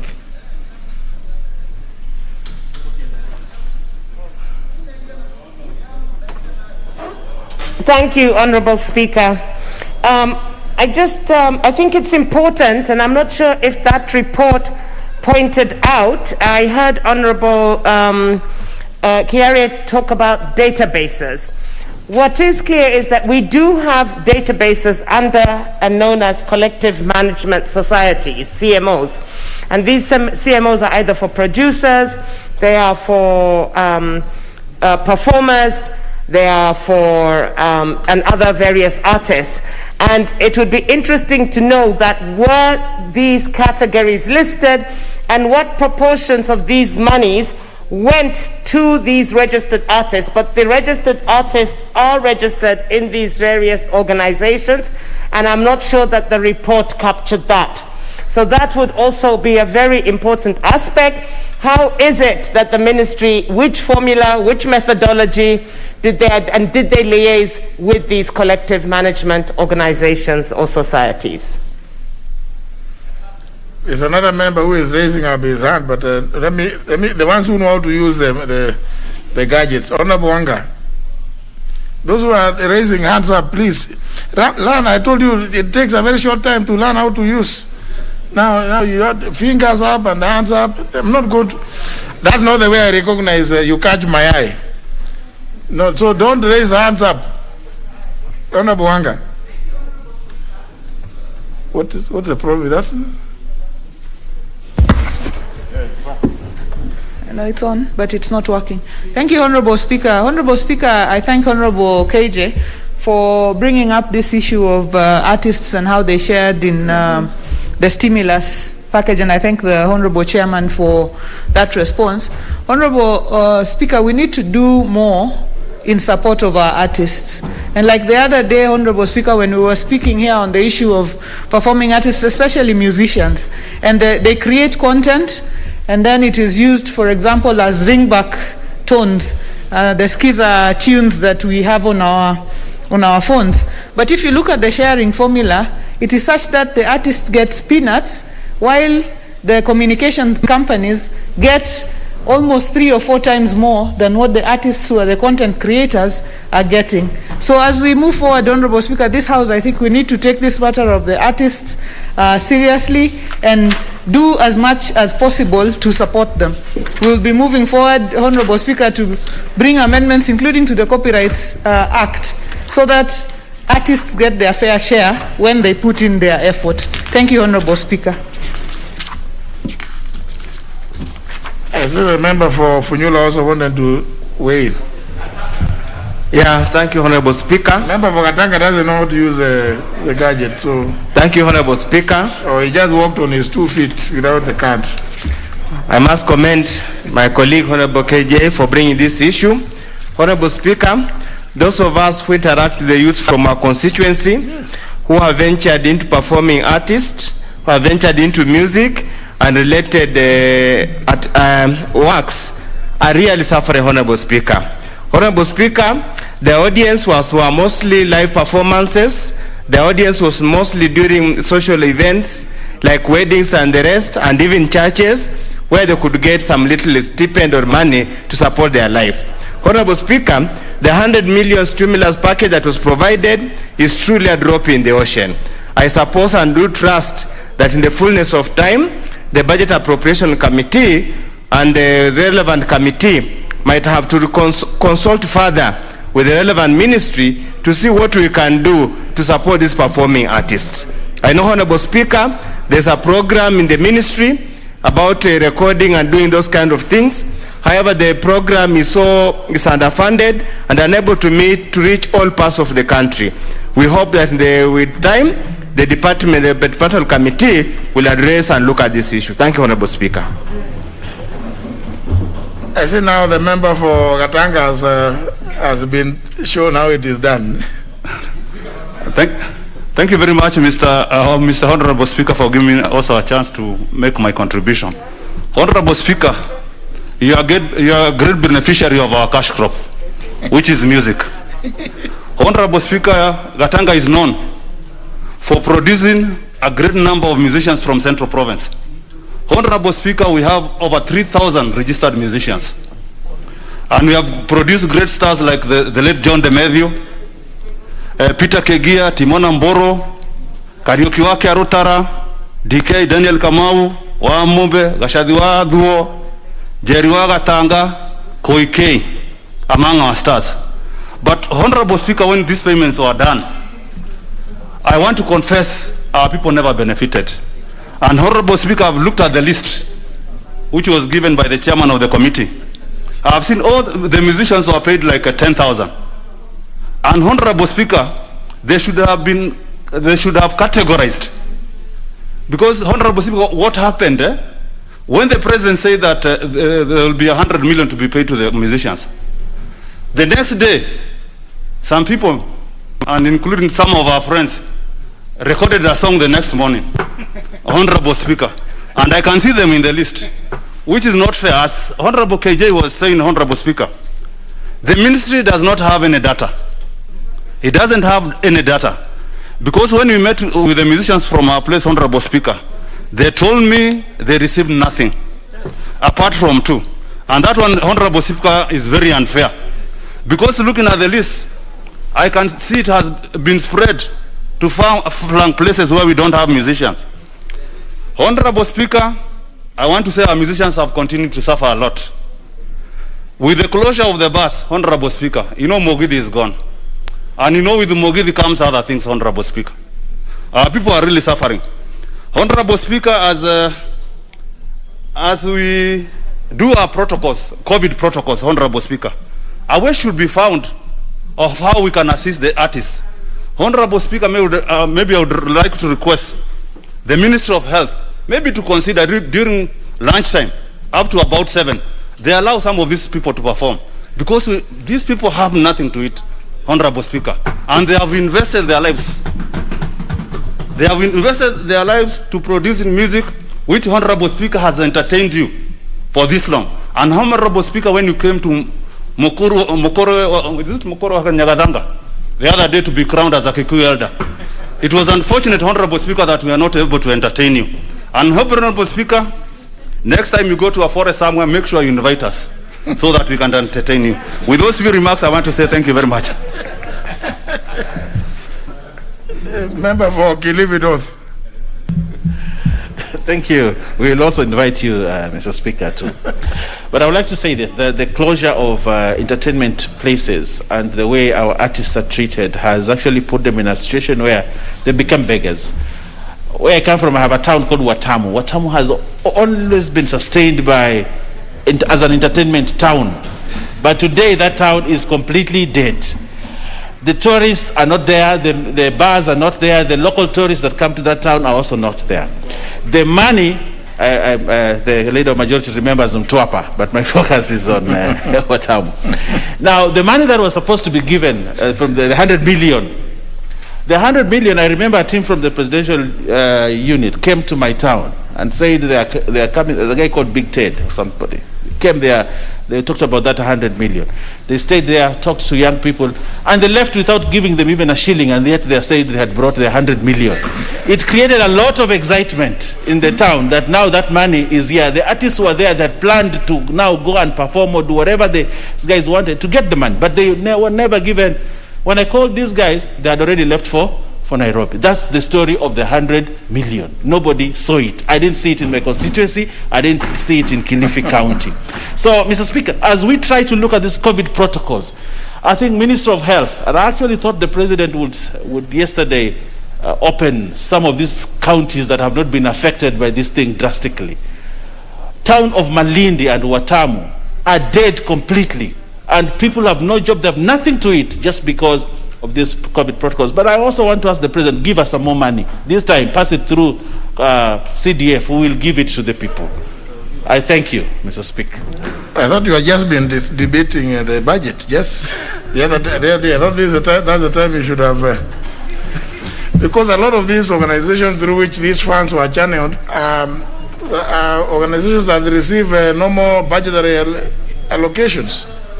Because I see Department of Culture, Permanent Presidential Music Commission, Kenya Film Commission, National Museums, Kenya Cultural Center.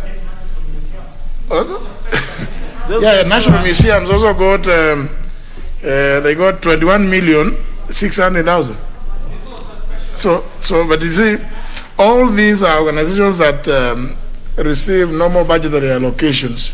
And therefore, if it is through them that the artists who are supposed to benefit are registered, then normally one would expect that then they should get greater allocation from you members when you are doing budget. Honorable Sankok. Honorable Speaker, you have almost stolen words from my mouth, because you see, as you can see, I'm actually holding that list because I was shocked. Department of Culture, 18 million. The Permanent Presidential Music Commission, 32 million. Kenya Film Commission, 8 million. So you can imagine all this money going to government again. You cannot give with this hand, take with the other hand. What does it mean? It did not go to the real artist. And I thank KJ, because having been a member of the ridiculous team, he understands what these people go through. Honorable Speaker, they are artists with disabilities who perform. So there is a guy with disability with one leg who play football. Honorable Speaker, he does not even have arms. But because we no longer have entertainment zones, we no longer go to weddings, we no longer go to all those social places. Yes? Honorable Speaker, no. You know, Honorable Speaker, protect me from Dr. Pukose. Dr. Pukose, Honorable Speaker, is becoming a prefect in this house. And I don't need a prefect in this house. No arms, one leg and playing football. Yes. He does not have arms, and he only have one leg, and using that one leg, he can play football.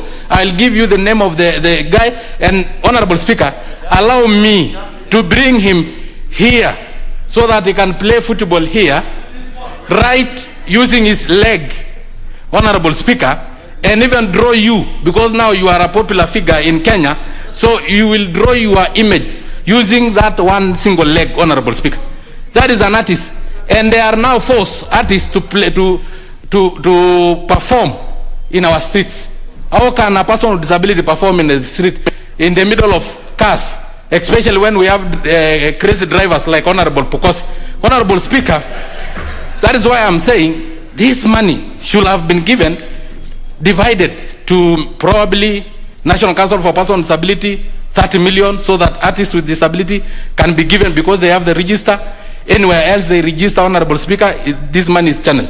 Lastly, Honorable Speaker, 100 million, divide by 290 constituencies. You realize that is really peanuts.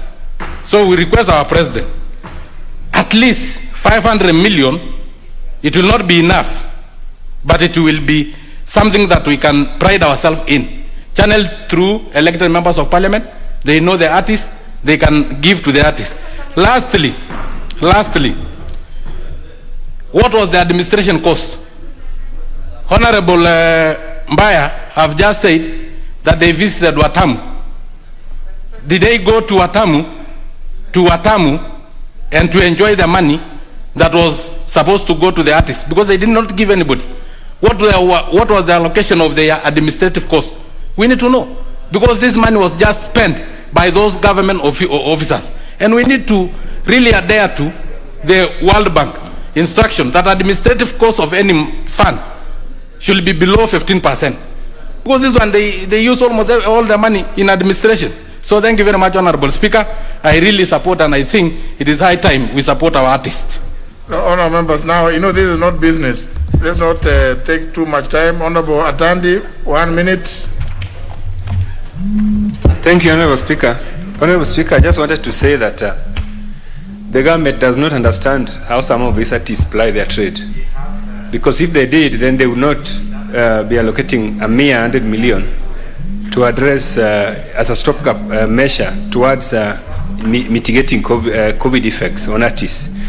Honourable Speaker, as an example, where I come from, if you look at the way our artists operate, they are a team. You know, you find a band has more than 50 people. And artists are known. You cannot say that because now you want to mitigate on these COVID issues, then now you want to start inviting artists. Then people begin to become artists. Even me, I would become an artist. So I think the government needs to really find a way of mitigating and helping these artists. I like what the Chair of Finance has said, but that is going to be long term. Short term, we need a new package to help them. These artists, some of them are dying, some of them are dying because they can't pay rent, they can't pay what, life is very difficult. So I think the Chair, Honorable, the MP for Mavoko, can you please try to, urge the government to renew a new package for artists so that we can be able to make their lives better as a government. Thank you. I can see the member for Chepalungu has also now known how to request. Thank you, Speaker. This issue about artists, this House should be the first priority to protect artists in Kenya, because most of these artists, they are the ones who are entertain our electorate, and they made us to be here.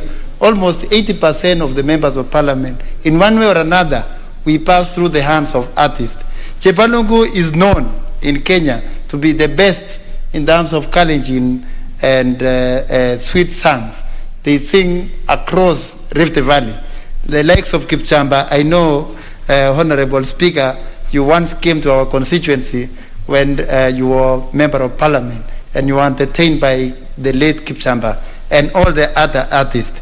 The biggest trouble on artists is on these organization bodies. The MCSK, the Kenya Association of Music Producers, there is another one called BRISC, and there's another one called, I don't know. These, all of them, they are the biggest trouble, who have taken the largest share of money that could have benefited the artist. Honorable Speaker, on the Skiza tune, you look at like Safaricom, they are remitting the correct figures, but they are remitting this money to the bodies that have signed with the artist. So they take larger share in the name of they are the ones who are fighting for their shares. But in reality, it is the song of the artist that is making them to get the largest share in terms of skiza tunes. Like right now, in my constituency, Jebunya market is the biggest market. Now, Bomet has been put to be one of the hotspots for corona. While we are getting one person in a week, one person is being mentioned to be among those who have been contacted corona. So the market has been shifted to the next neighboring county, that is Narok County. 300 meters away from Chebunya market, there's a new market.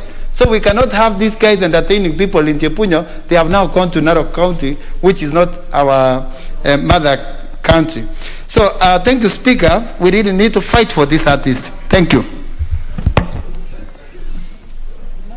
Honorable Lesunda. Yes. Now, I think honorable members, since all of you have now, if you take that route, every village you will find all manner of clowns performing all manner of things. Thank you, Mr. Speaker, and I want to thank my colleague, Honorable Kiare, for asking this question, and I just wanted to point out two things. One is that 100 million, as my colleagues have said, is a drop in the ocean. This was a one-off of 10,000 Kenya shillings, and Corona has been here now with us for over a year. And we still have the lockdown, and we don't know how long it will go. As much as we're at the budget-making house, Mr. Speaker, the same spirit that His Excellency the President gave this stimulus package, it is in my opinion that the ministry and also the committee to engage further so that we can get more money, so that 10,000 shillings is not enough for someone who's paying school fees, who's paying rent, who's paying food, Mr. Speaker. Looking through the list, Mr. Speaker, there's only one Samburu. And there is a list the Samburus gave me and they gave the ministry. There is also a stereotype in this country, Mr. Speaker, that musicians only come from certain parts of this country. Let me tell you, just Google, YouTube, just check the artists that we have from across this country, Mr. Speaker. And I think the ministry should look at its database in totality and look at the artists from across the country, Mr. Speaker, so that there are no parts of this country that these artists are left behind. So, Mr. Speaker, I think this is something that we can follow up and push, and not just the artists, but I think generally we should look at all the people who've been affected by Corona in different segments to see how the country can cushion against COVID. Thank you. Let me hear something from Mandera South. Honorable Haji. Thank you, Honorable Speaker. Honorable Speaker, I wish also to join my colleagues in thanking KJ for Honorable Kiarie for bringing this very important matter to the fore. Honorable Speaker, I'm very disappointed that from that part of the country, especially the northern and northeastern part, there is no representation, there has been no beneficiaries from this stimulus one-off package. Honorable Speaker, I wish to ask whether indeed COVID has not affected this part of the country the same way it has affected probably the rest of Kenya.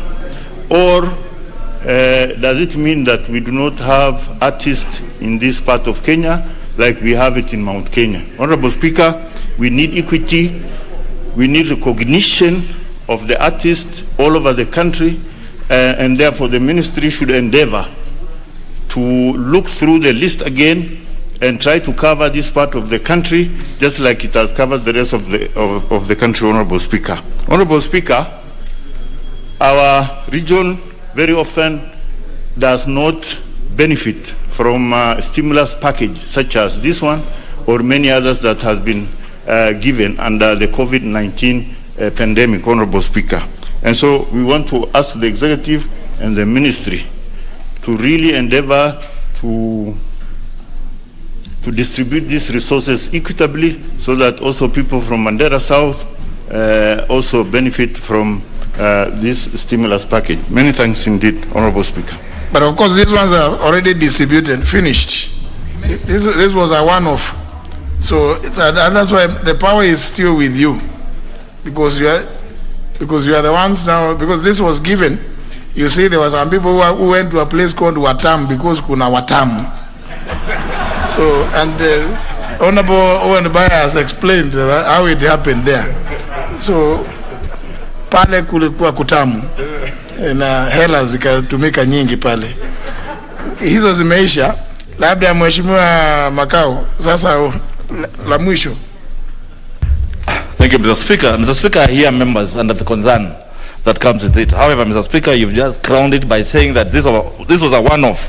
However, it's important for members to know it is not this money that he went to the various ministries. However, all those artisans, musicians, sculptors, actors, everybody who applied through the Department of Culture received that money through Department of Culture. Then others went through the Permanent Presidential Music Commission. Others went through Kenya Film Commission. Others went through National Museum of Kenya.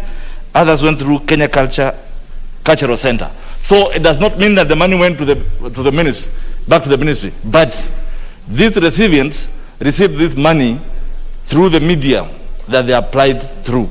However, I think the most important thing and what is going to cure this is maybe we pray that this pandemic comes to an end so that hotels, entertainment joints are opened, so that now our artists can have a place to do their thing.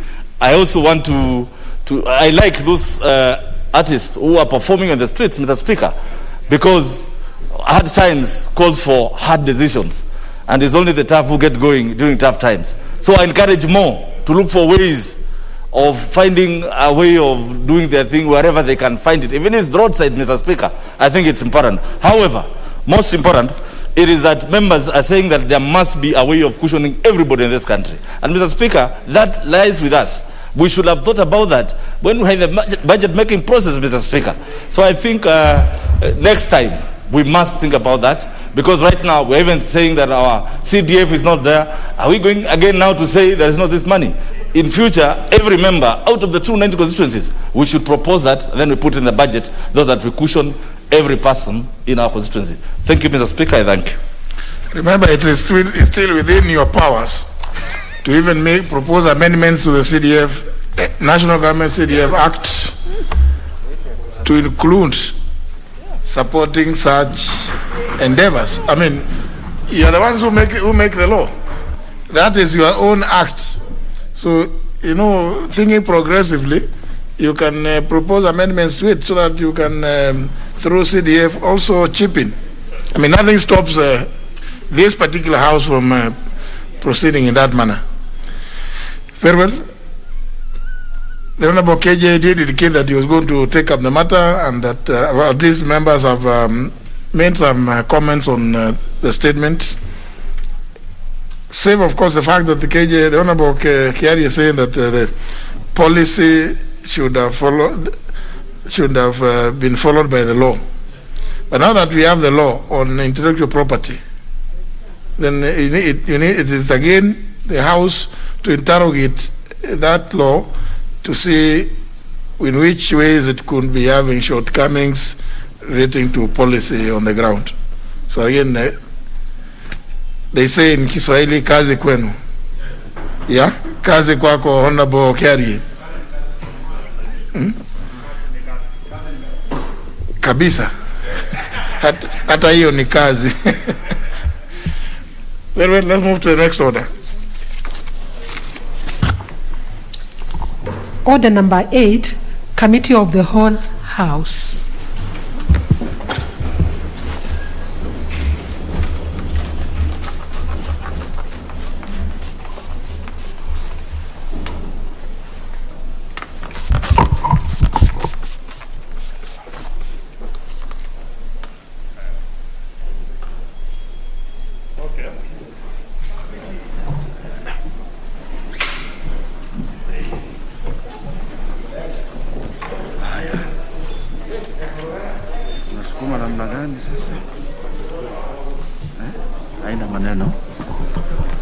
Honorable members, order.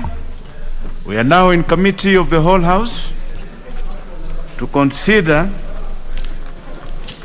the Public-Private Partnership Bill, National Assembly Bill number 6 of 2021.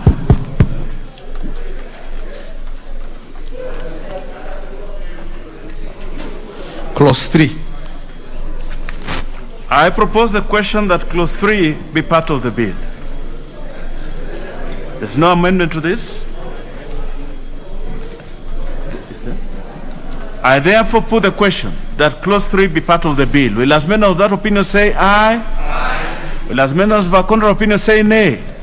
The ayes have it. Clause 4. I propose the question that clause 4 be part of the bill. There is an amendment by the Chair, Finance and National Planning, the Honorable Wanga.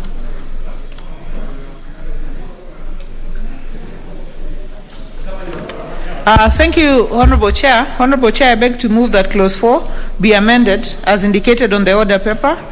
Honorable Chair, this amendment is meant to specify, because this clause exempts PPPs from the Public Procurement and Assets Disposal Act, so it is meant to specify that in the event that public money is used, then the Public Procurement and Assets Disposal Act should apply. Thank you, Chair. I beg to move. I propose the question that clause 4 be amended as proposed by the Chair.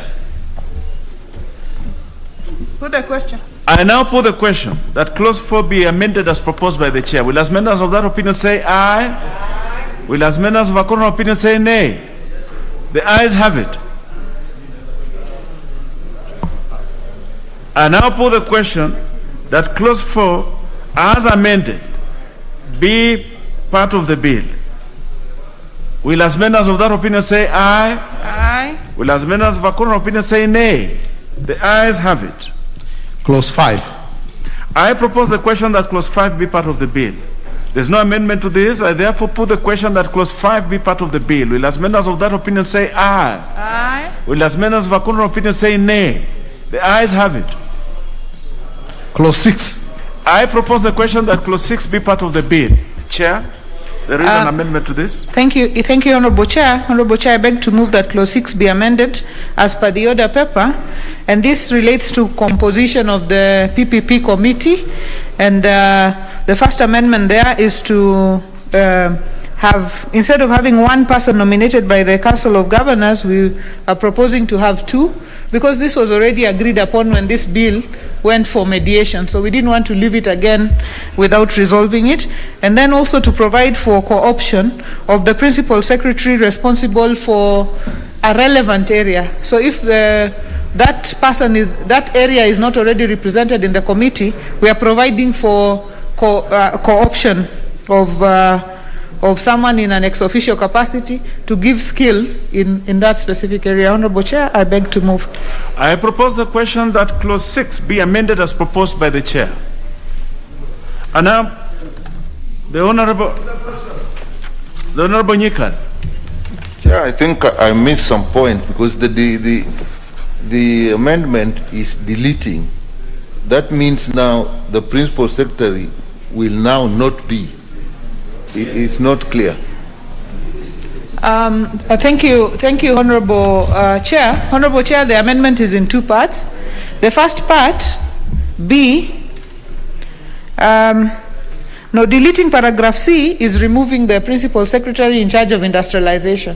What we are saying is that you could easily have all principal secretaries in that committee. But we are saying, let's have the one for finance and the one for planning, then the rest be co-opted on a needs basis. So that's what that amendment is trying to do, Honorable Chair. Well, honorable members, I now put the question that clause 6 as amended be amended as proposed by the chair. Will as members of that opinion say aye? Will as members of a contrary opinion say nay? The ayes have it. I now put the question that clause 6 as amended be part of the bill. Will as members of that opinion say aye? Aye. Honorable members, I'll have a retake on that. Just pay a little attention, please. I now put the question that clause 6 as amended be part of the bill. Will as members of that opinion say aye? Aye.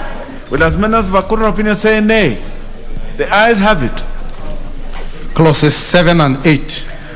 I propose the question that clauses 7 and 8 be part of the bill. There are no amendments to this. I therefore put the question that clauses 7 and 8 be part of the bill. Will as members of that opinion say aye? Will as members of a contrary opinion say nay? Ayes have it. Clause 9. I propose the question that clause 9 be part of the bill. Chair? Thank you, Honorable Chair. Honorable Chair, I beg to move that clause 9 be amended as per the order paper. And this is relates to vacation of office. And B there says is otherwise unable or unfit to continue serving as a member of the committee. But what the committee is doing is deleting that and saying is removed from office for breach of provisions of Chapter 6 of the Constitution or deregistered by a professional body for professional misconduct. So we are trying to be a bit more specific as to the reasons for vacation of office. And then also there are some offenses that are listed in clause 78. So we are also bringing those offenses that if you are convicted of an offense under section 78 of the Act, then you would be also vacating office. So, Honorable Chair, I beg to move. I propose the question that clause 9 be amended as proposed by the chair. I now put the question that clause 9 be amended as proposed by the chair. Will as members of that opinion say aye? Aye. Will as members of a contrary opinion say nay? The ayes have it. I now put the question that clause 9 as amended be part of the bill. Will as members of that opinion say aye? Aye. Will as members of a contrary opinion say nay? The ayes have it. Clauses 10, 11, 12, 13, 14, and 15. I propose the question that clauses 10, 11, 12, 13, 14, and 15 be part of the bill. There is no amendment to this. I therefore now put the question that clauses 10, 11, 12, 13, 14, and 15 be part of the bill. Will as members of that opinion say aye? Aye. Will as members of a contrary opinion say nay? Ayes have it. Clause 16. I propose the question that clause 16 be part of the bill. Chair. Thank you, Honorable Chair. Honorable Chair, I beg to move that clause 16 be amended as per the order paper, and this relates to qualifications of the Director General of the PPP unit. So the committee felt that we should add to finance, economics, and law, we should add engineering and project management, but also we should not leave it that we should say any other related and relevant field, not as the Cabinet Secretary may determine. We just leave it at any related and relevant fields so that it is not left to determination of anybody. Then finally, in that clause, we are also introducing the bill did not speak to how the Director General is recruited. So we are saying the Director General shall be competitively recruited and appointed by the Public Service Commission. And this can include even, head hunting, but it should be done by the Public Service Commission. Honorable Chair, I beg to move. I propose the question that clause 16 be amended as proposed by the chair. I now put the question that clause 16 be amended as proposed by the chair. Will as members of that opinion say aye? Aye. Will as members of a contrary opinion say nay? The ayes have it. I now put the question that clause 16 as amended be part of the bill. Will as members of that opinion say aye? Aye. Will as members of a contrary opinion say nay? The ayes have it. Clause 17. I propose the question that clause 17 be part of the bill. Thank you, Honorable Chair. I beg to move that clause 17 be amended as per the order paper. And Honorable Chair, here what we are trying to do is recruitment of staff. What the law was saying was that the Cabinet Secretary shall, in consultation with the DG, appoint staff of the Directorate. We felt that this should be left to the Public Service Commission. So what the amendment is saying is that this staff should be appointed subject to Section 31 and 37 of the Public Service Commission Act. So, and then we delete subsection 2, which says that the staff of the Directorate shall be appointed on such terms and for such period as the Cabinet Secretary may determine. We want all that to be done in line with the Public Service Commission Act. I beg to move, Honorable Chair. I propose the question that clause 17 be amended as proposed by the chair.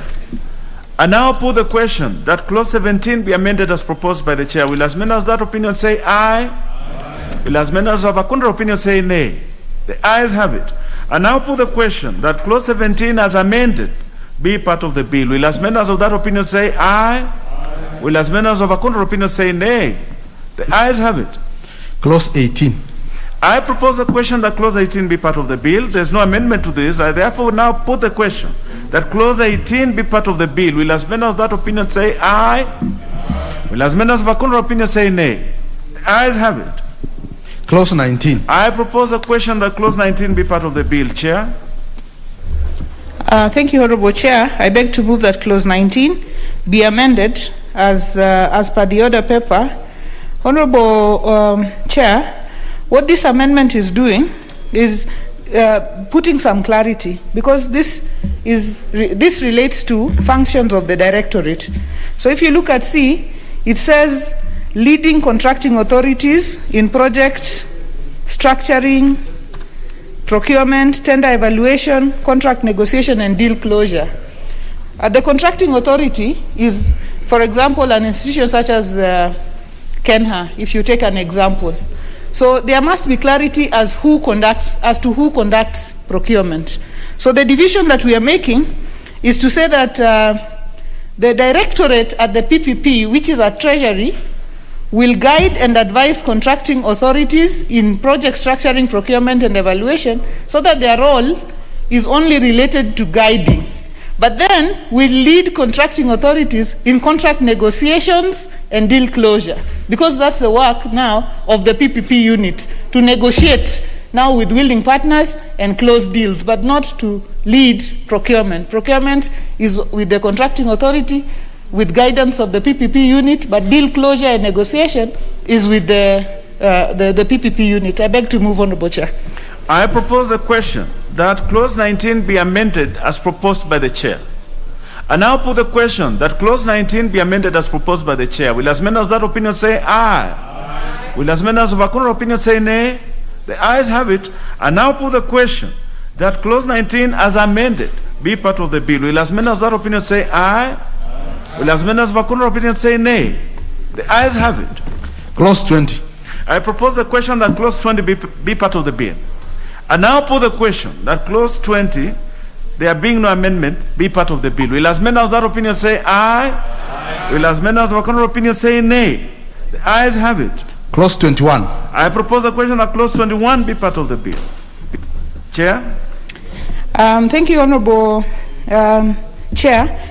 Honorable Chair, I beg to move that Clause 21 be amended as proposed on the order paper. Our Chair, this is fundamental, because what we are saying, Clause 21, is about PPP arrangements. But what the committee is proposing here is that any PPP arrangement should not go beyond a period exceeding 30 years. So that it can be less, but it should not be more than 30 years. It should not be more than a generation, so that no generation should be responsible for debts for another generation. So, Honorable Chair, this is what the committee is trying to do, to put a cap to any PPP, so that the period within which money should be recovered in a PPP should not go beyond 30 years. But it could be 10 years, it could be 5 years, it could be 3 years, but nobody should put a PPP of 50 years or 40 years or longer than a generation. I beg to move, Honorable Chair. I propose a question that Clause 21 be amended as proposed by the Chair. The Honorable Nyikal. Yeah, I rise to support that, but I would just like some clarification. If you get into a situation where you actually get to 30 years and what was recovered has not been recovered, is there provision elsewhere that deals with that kind of eventuality? Thank you, Honorable Chair. Honorable Chair, I think Honorable Nikal's point is valid, and there is a section of the bill that deals with application for extension. So if in the event that you haven't recovered, then you now apply for extension. The Honorable Bayaya. Well, I support the amendment, but my fears are like what Hikal is saying. Currently in this country, if you're looking at mortgage goes up to 30 years. But that's not a very big project. We are dealing with PPP are coming in to look at big projects that will require huge financing, and repayment period might be longer. And therefore, I think it will not be very prudent to put a cap of 30 years. I would rather we put a cap of 50 years instead of 30 years, because we are looking at huge projects. Huge. People in this country pay for mortgage for 25 years. The Honorable... Why do we want to cap a PPP at that level of only 30 years? We need to relook at that law. Very well, the Honorable Bayaya. The Honorable Obo Mohammed, member for Lamu, you had something to say to this? Not on this one. Thank you. Very well. Honorable members, then let me... The honorable leader of majority. Honorable members, if you want to say something, kindly just engage the intervention. And engage the intervention. I'll be able to see it. The honorable leader of majority. Yeah, thank you, Chair. I I've taken sentiments from members who have expressed that 30 years may be short, but 30 years is a long time. And I think what we need to figure out, and I think in response to what Honorable Nyikaro was saying, at the point of the project identification and negotiation, all those numbers will be taken into account at that point. But 30 years protects the public interest in this project. Because 30 years it's almost 1.5 generations.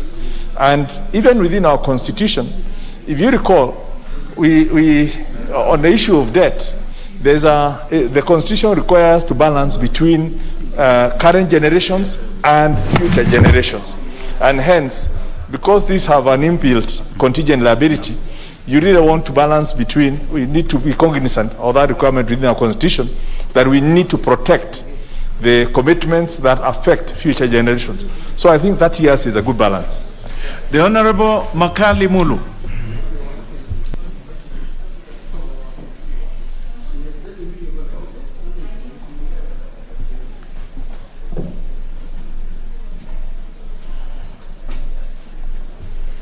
Yeah, thank you, Mr. Chairman. Mr. Chairman, I totally agree with what members are saying in terms of the 30 years. While we agree there's a generation and a half, I think also we need to be careful because depending on the level of investment, Mr. Chairman, you know what it means. If the period is shorter, then the charges are likely to be higher, and they might actually end up hurting the same citizens we are trying to protect. So there is a bit of a balancing act. So I just imagine that by putting a cap of 30, we are not also now limiting the level of investment, because we might need a huge investment, which might then attract higher charges. Thank you, Mr. Chairman. The Honorable Ngugi Dwati.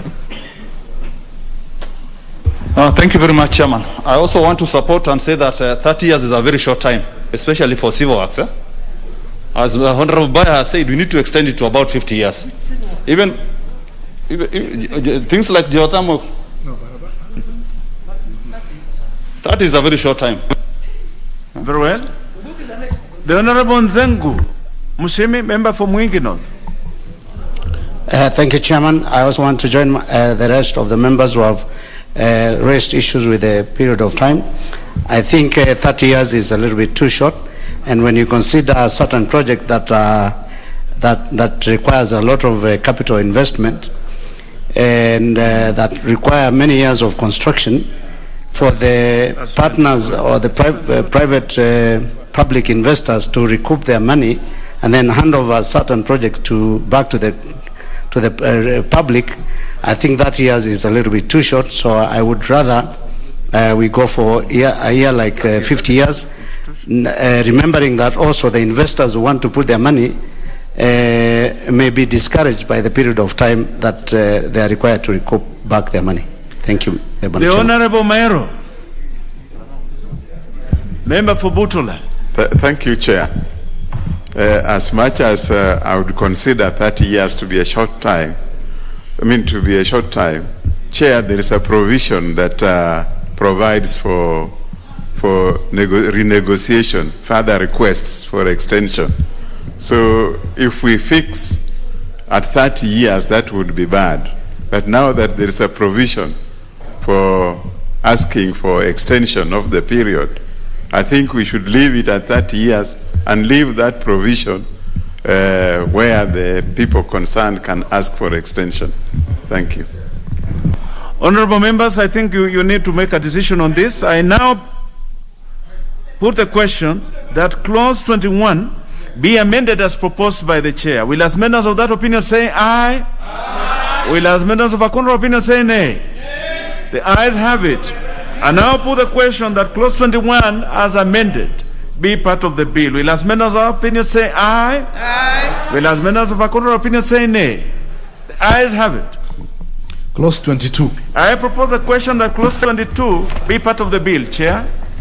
Thank you, Honorable Chair. Honorable Chair, I beg to move that clause 22 be amended as per the order paper. Honorable Chair, this is just to add a clause there that one of the duties of contracting authorities should be ensuring that public participation is conducted on a project. I beg to move, Honorable Chair. I propose the question that clause 22 be amended as proposed by the chair. The Honorable Sankok, you have something to say to this? Or it's the previous one?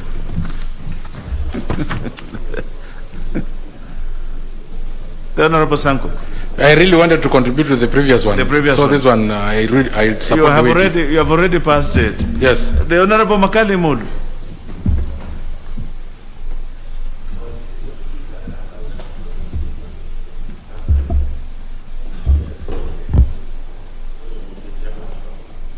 Thank you, Mr. Chairman. Mr. Chairman, just maybe we need your indulgence on this matter. I remember yesterday when we were discussing an amendment to the county government's bill, Mr. Chairman, there was an issue of this public participation. We are saying it's a constitutional requirement. So do we need to keep on mentioning it in all these other bills? Because I think to me it's just something which automatically must be done. And I thought we were asking whether there's need to put those more details in every bill about public participation, gender issues and all that. Thank you, Mr. Chairman. Chair. Chair, there is no harm. Sometimes in law there is something that is called being abundantly cautious. So there's no harm. Public participation is a constitutional imperative in this country, yes, but it is good to just make sure that it is done. The Honorable Nyikan. Chair, I support that. That's something, it's good, it has no harm, but I'm just wondering in the numbering, why are we making it JA instead of just making it L at the end? The Honorable Nyikan, the cleanup of the script will be undertaken by the Secretariat. It should not worry you. The Honorable Chair. Thank you, Honorable Chair. I'm just recognizing what Honorable Makali is saying, and you've also alluded to it. But somebody also must have the responsibility, so that if it's not done, there is a place you can go. So like in this case, we are saying the contracting authority then has the responsibility to conduct public participation. Because you can also assume that, everybody will assume that the other person will conduct public participation, and then it ends up not being done. So thank you, Honorable Chair. Maybe that is also part of clarity to Honorable Makar. The Honorable Shaban. Member for Taveta. Mheshimiwa Mwenyekiti, nilitaka tu kuunga mkono na kusema kuwa kuna umuhimu ya washikadau pamoja na umma kuhusishwa kwenye shughuli hizi ili wawe wanaelewa nini kinachoendelea wakati sheria zinapotengenezwa. Naam.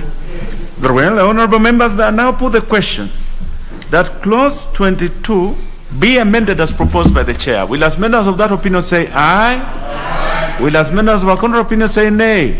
The ayes have it. And now put the question that clause 22 as amended be part of the bill. Will as members of that opinion say aye? Aye. Will as members of our contrary opinion say nay? Aye. The ayes have it. Clauses 23 and 24. I propose the question that clauses 23 and 24 be part of the bill. There being no amendments to this, I now put the question that clauses 23 and 24 be part of the bill. Will as members of that opinion say aye? Aye. Will as members of our contrary opinion say nay? The ayes have it. Clause 25. I propose the question that clause 25 be part of the bill. Chair?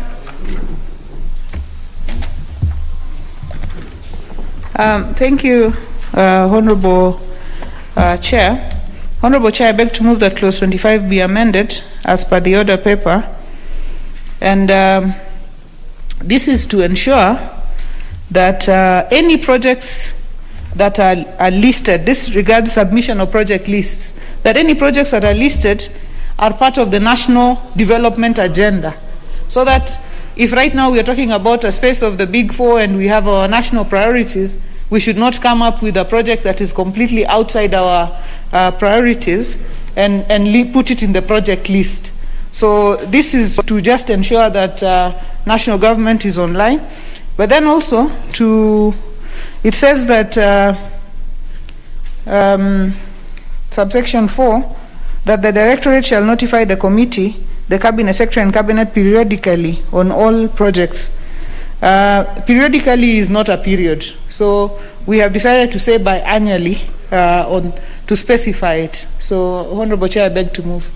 I propose a question that clause 25 be amended as proposed by the chair. Honorable members, I now put the question that clause 25 be amended as proposed by the chair. Will as members of that opinion say aye? Aye. Will as members of a contrary opinion say nay? The ayes have it. I now put the question that clause 25 as amended be part of the bill. Will as members of that opinion say aye? Aye. Will as members of a contrary opinion say nay? The ayes have it. Clause 26. I propose the question that clause 26 be part of the bill. Chair, you have an amendment to this. Thank you, Honorable Chair. Honorable Chair, I beg to move that clause 26 be amended as per the order paper. And what we are saying is that the list should not be a secret, that the national list shall be published on the Directorate's website and the contracting authority's website. And we will be making further recommendations on this matter with regards also to involvement of Parliament. So, Honorable Chair, I beg to move. I propose the question that clause 26 be amended as proposed by the chair. I see interest from the Honorable Shaban Namsi. Mheshimiwa Mwenyekiti, nakubaliana na marekebisho hayo, haswa kuwa hatutaki serikali kuu ikae ikiotea miradi, kuamua kuwa miradi mikubwa unaweza kuotea na kuufanya wakati wote ule, ili wananchi na umma yote wajue kuwa mradi ule utafanywa na serikali kuu. Very well. The Honorable Duale, member for Garissa Township. Chair, this is not the first time that it's a good amendment, because we want to make it public. But you know, this is the routine. The president says procurement and tenders are put on the website. Nothing has taken place. He said pending bills must be paid. So I think this house, as we make laws, we must make sure this is a very good amendment, so that we know who are from the acquiring entity and from the directorate, so that any Kenyan can access the kind of PPEs projects that we are undertaking. It's important, but we keep on making laws. At the same time, nothing is happening. Very well. The Honorable Sankok. This one is very important, Honorable Chair, and I do support, because first of all it will limit this issue of corruption, because as it is published, it will be accessible to many members of the public, and we will know in advance. And again, lastly, it will be very important so that we know what is done by the national government, what is done by the county government, because county government are launching the same project that the national government have launched last week. So it is good for the public to know so that they can scrutinize. Thank you, Chair. The Honorable Passaris.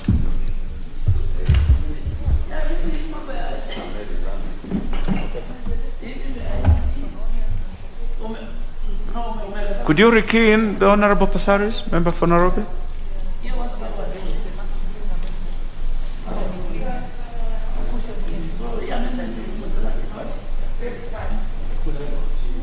Go to the dispatch box. Okay. Thank you, Chair. Chair, you know, we just talked about public participation, and at the same time, we're looking at the directorate using just the website, electronics, and I keep thinking, if you don't have a public participation, and then you end up just doing website, how many Kenyans have access to websites? How many Kenyans actually get to know what's going on the website? So I really think that the government spends a lot of money on media coverage. We should also say that when you have public participation, because these are big projects, like if you look at the Express Highway, we've got a public participation there. The Express Highway will probably cost so much more, and even if it's going to give a service, the government is going to lose a lot of money in terms of Kenyans are going to be paying, but the government will probably not recoup quickly. I think we should also look at electronic media. When it's a public participation of a certain value, why not also make sure you have it on the radios and you have it on the TVs, so that the Kenyans at large can be informed and be able to make decisions? Because I think when we use websites, we're actually not doing justice to this country. A lot of things happen and nobody gets to know about it. Broel, the Honorable Mizigi Mneni, member for Taita. Asante mwenyekiti, hata mimi nataka kuchukua hii fursa kuunga mkono mabadiliko haya ili wananchi wapate kujua serikali kuu inapangilia kufanya miradi gani, na pia kuweza kutofautisha miradi ambayo inafanywa na serikali zetu za county na miradi ambazo pia zinafanywa na serikali kuu ili kuweza kuboresha utendaji kazi. Asante. Honorable members, I now put the question that clause 26 be amended as proposed by the chair. Will as members of that opinion say aye? Will as members of a contrary opinion say nay? The ayes have it. I now put the question that clause 26 as amended be part of the bill. Will as members of that opinion say aye? Will as members of a contrary opinion say nay? The ayes have it. Clauses 27, 28, 29, 30, 31, and 32. I propose the question that clauses 27, 28, 29, 30, 31, and 32 be part of the bill. There are no amendments to these, members. I therefore now put the question that clauses 27, 28, 29, 30, 31, and 32 be part of the bill. Will as members of that opinion say aye? Aye. Will as members of a contrary opinion say nay? The ayes have it. Clause 33. I propose the question that clause 33 be part of the bill. Chair, you have an amendment to this? Thank you, Honorable Chair. Honorable Chair, I beg to move that clause 33 be amended as per the order paper. Honorable Chair, here it speaks to the issue of approval of feasibility reports. So it says that a contracting authority intending to implement a project through a PPP shall submit a feasibility report under section 32 to the Directorate for evaluation. So what we are adding is just saying that the Directorate then will submit an evaluation report together with its recommendation to the committee. Then the committee will make a decision based on that. What we are adding is just the part of the Directorate also submitting recommendations, because it was just moving straight from the contracting authority to the committee. But the Directorate, it was not clear what the Directorate is doing. So we've just put in that for efficiency of implementation, for tidying it up. I beg to move. I propose the question that clause 33 be amended as proposed by the chair. I see no interest in this. I therefore now put the question that clause 33 be amended as proposed by the chair. Will as members of that opinion say aye? Aye. Will as members of a contrary opinion say nay? Aye. The ayes have it.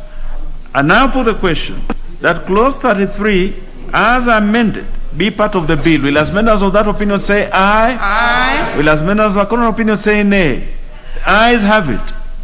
Clauses 34, 35, and 36.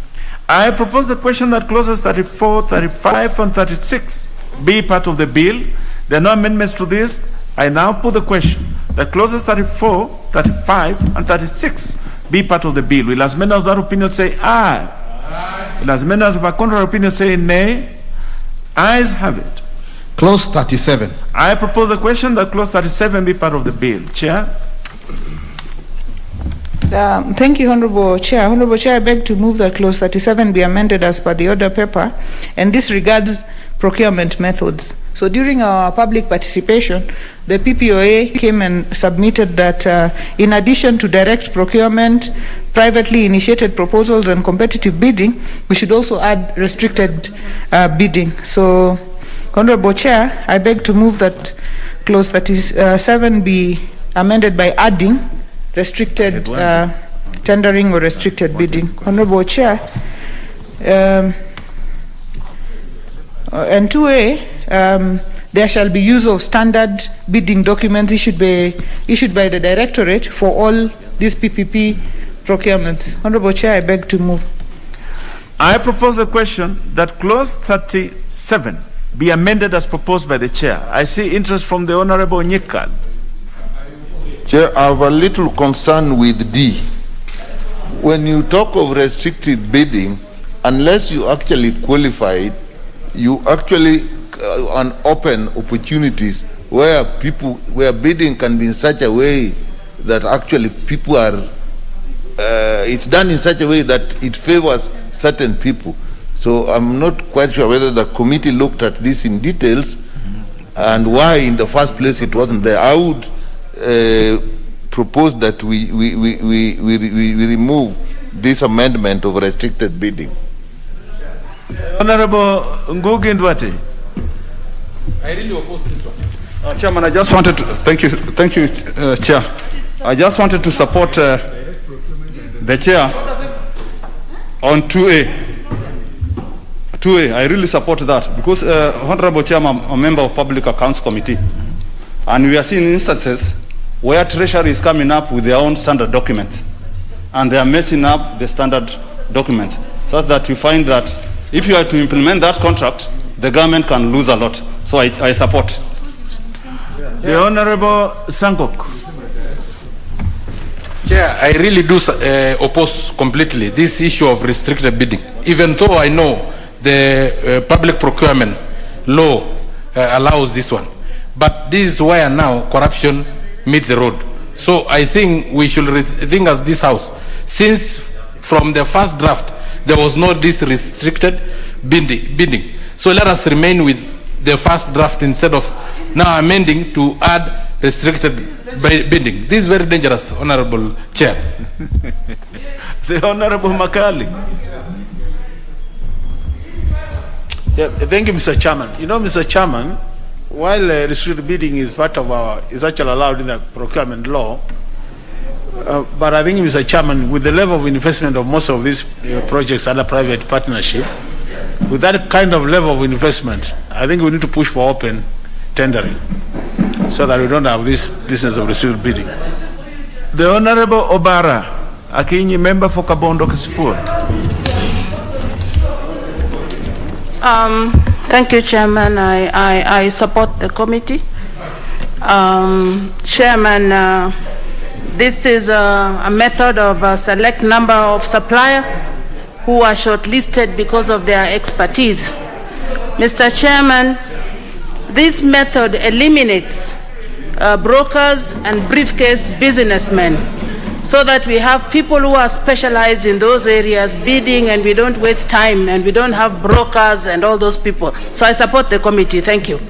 The Honorable Mboni Mwalika, member for Kitui Rural.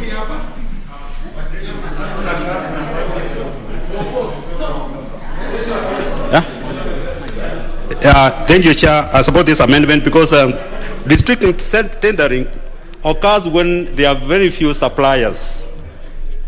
Very few suppliers to on services or goods, and they rarely occur actually, but at times they can occur. So it's very important to provide for them, so that when we have very few suppliers for this project, then we can have this method being used. Thank you, Chair. The Honorable Mbadi John, member for Suba, leader of minority. Chair, I think we need to also understand public-private partnership. You know, if you find there are people with the Chairman, I wish Honorable member, the Honorable I wish Sankok could listen the Honorable to that. Sankok, kindly listen to the others also. They listen to and you. We are still in Parliament, by the way, even though it is committee of the whole House. Chair, you know, when you want to develop a project through this initiative, there could be individuals who have money and can do it. It's not something that you float like any other tender or supplies of goods and services. This is something you can particularly target individuals who have the capacity to do it. And so you can end up with a restricted tender. Restricted tender is not a bad idea, Mr. Chairman, unless abused. But in case of this kind of arrangement, PPP, Mr. Chairman, we need to allow also restricted tender because it is a unique kind of arrangement. It is not just something that you ask Mbadi to bid for construction of expressway. I cannot. I have no capacity. Even if you give it to me at the highest amount possible, with the best terms. If I don't have the capacity, I don't. So I support that amendment. The Honorable Duale. Honorable members, if you want to, Chair, to speak to this, you press the intervention. Chair, people should not raise their hands. We are not in a primary school. Honorable member for Kikuyu. No. Chair, I think let me bring. I had the same worry about this amendment, but if you look at the new clause 44A, You know, if members have I think that solves our worry for those of us who wanted to oppose. Because at least restricted tendering has really been made very clear under new clause 44A. And why do I support that? For example, that's why we have a problem in Mumias. The only people who can buy Mumias as a private entity must be people who have history in sugar milling. So if you don't do that, then someone like me who is very good in camel rearing will bid, if I have the resources, will bid for this sugar factory, and I might not have the expertise. But the chair, I think, has done so well. With 37, she has done a new clause 44A, and I want us to read. That will help. Let us support and move to the next one. The Honorable Teddy Mwambire. Chair, thank you very much. I'm in support of the amendment, Chair, because I think even in the guidelines normally give restricted tendering with a certain amount. It is not all the amount that will be taken through restricted tendering, Mr. Chairman. So let members not be having any worry, because there must be guidelines for that, and we need to accept such a situation, because even those companies which will bid must be pre-qualified. So it is not anybody to be just making application or to bid. So I think the need of having companies pre-qualifying is to also be accepted when it comes to a certain amount whereby someone can just bid, can bid for a restricted, can be called to bid for a restricted tender. Thank you very much. The Honorable Mbai Mbithuka, member for Kitui East. Thank you, Mr. Chair. Chair, I support the committee for the good work they've done, but matters restricted tendering, Chair, I do oppose because this is an avenue for giving individuals, one individual or two individuals, Chair, to make a decision which involves some big sums of money. And I would also, because it's a good gesture, I would suggest that we get an amendment that restricted tendering will only come after evaluation. It will only come after pre-qualification, because it's at the pre-qualification level where these companies are checked through, and you can tell which is better, which has papers, which has this kind of history, and that's how to work, Mr. Chair. But we can't go straight. Even the current law that provides restricted tendering, this comes from a list of companies which have been already pre-qualified through a procurement process, Chair. Thank you. Very well. The Honorable Leader of Majority. Honorable Chair, I really support the committee on this, and I think what members of the committee need to appreciate is that this amendment is not coming in isolation. If you look at your order paper, you will see there will be a new clause that will be introduced. Once we agree to this, there will be a new clause that will be a new 44A that defines the circumstances under which the restricted tendering will take place. And the sentiments that have been expressed by the members are all captured. And in terms of, it's so complex, it's specialized, the time and cost, and if there is evidence to show that there is only a few known suppliers. And I want to give Honorable Chair just a nudge.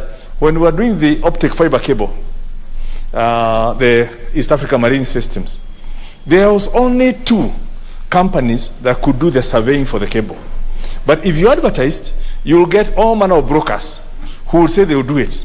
Then they will go negotiating with those 2, right? And you might end up with one of the brokers who will not even end up doing it.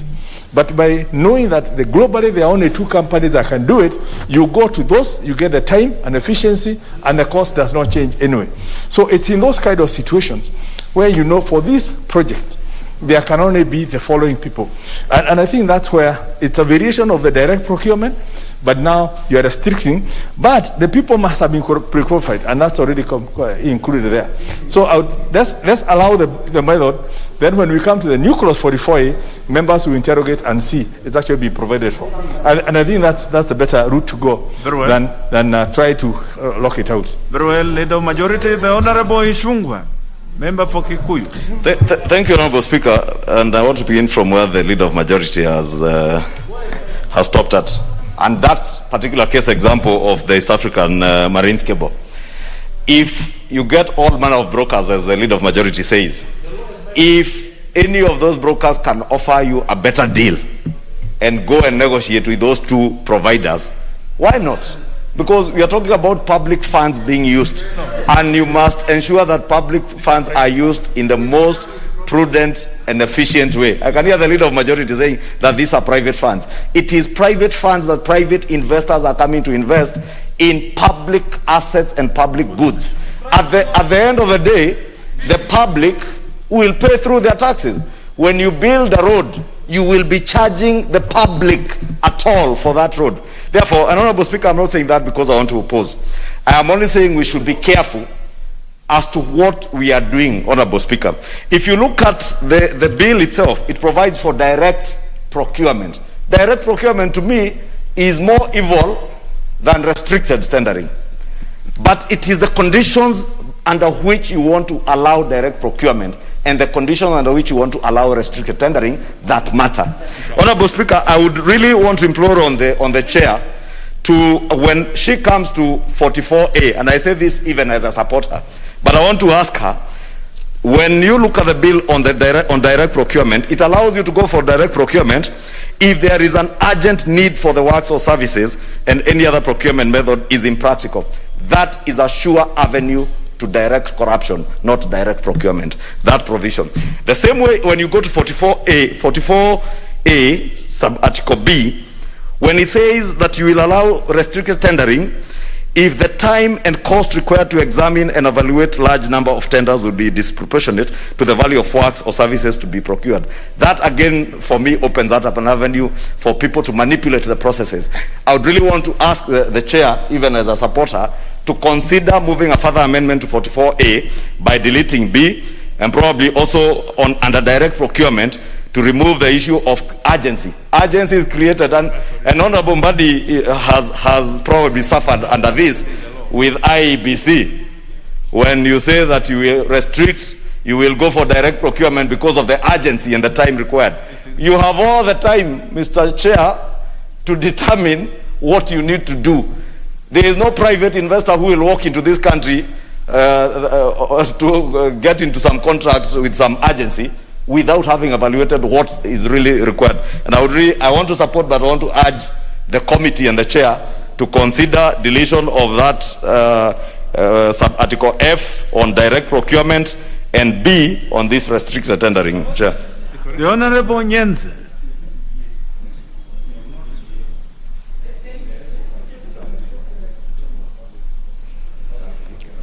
Thank you, Chair. Mine is brief.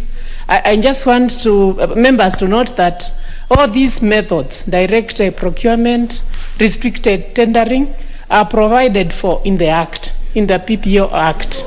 So if they are provided, even if they are not written here, they are still in the Act and they'll be followed. And if they are in the Act, that means they are proper methods of procurement. Thank you. Honorable members, then allow me to put a question that clause 37 be amended as proposed by the chair. Will as many of that opinion say aye? Aye. Will as many of a corner opinion say nay? Nay. The ayes have it. And now put the question, which is that clause 37. And now put the question, which is that clause 37 as amended be part of the bill. Will as many of that opinion say aye? Aye. Will as many of a corner opinion say nay? Nay. The Honorable.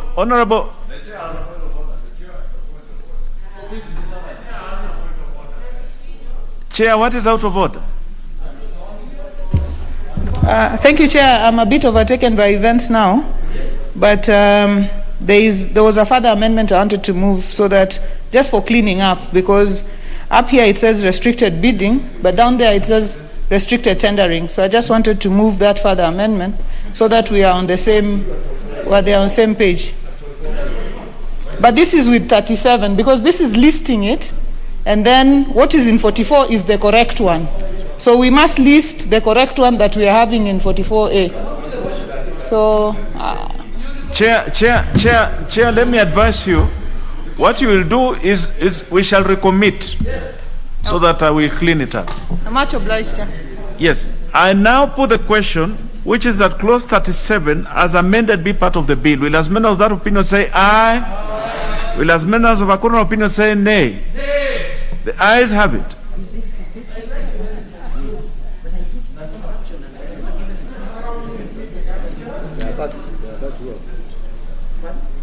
Proceed, please. Clauses 38, 39, 40, 41, 42, 43, 44, 45, 46, 47, 48, 49, 50, 51, 52, 53, 54, and 55. I propose the question that clauses 38, 39, 40, 41, 42, 43, 44, 45, 46, 47, 48, 49, 50, 51, 52, 53, 54, and 55 be part of the bill.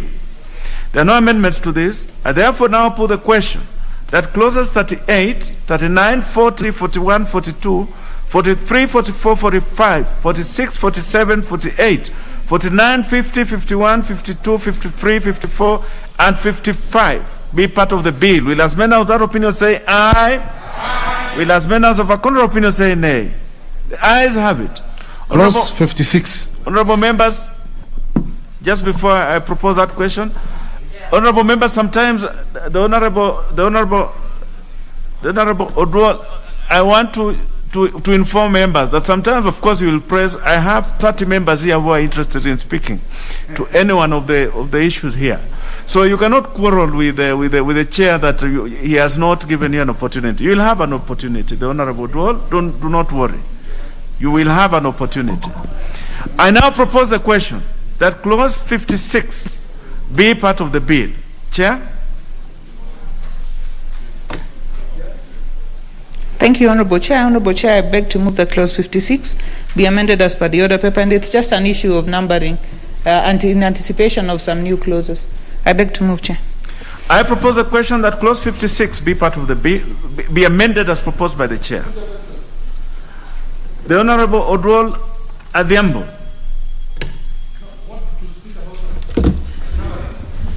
Chair, thank you, but I would really like, because this is a House of Records, to put it on record that why I came over was to be sure that the system was working. Very well. Chair, earlier on, the system had not been working. And since you advised us to put up our hand, and I did not put up my hand, when you didn't pick me, I had no way of knowing that it was because you had 30 people. So, Chair, I think it is not fair to have on record my being presented as complaining when in fact the system is the one that had not been working. The Honorable Professor Odhiambo, you have been one of the most consistent members in participating in this particular aspect of lawmaking in this House. I will be the last person to castigate you because you have been participating quite well, and I have no reason to find fault in you. Yes, so you are correctly within the House, and your participation is well appreciated.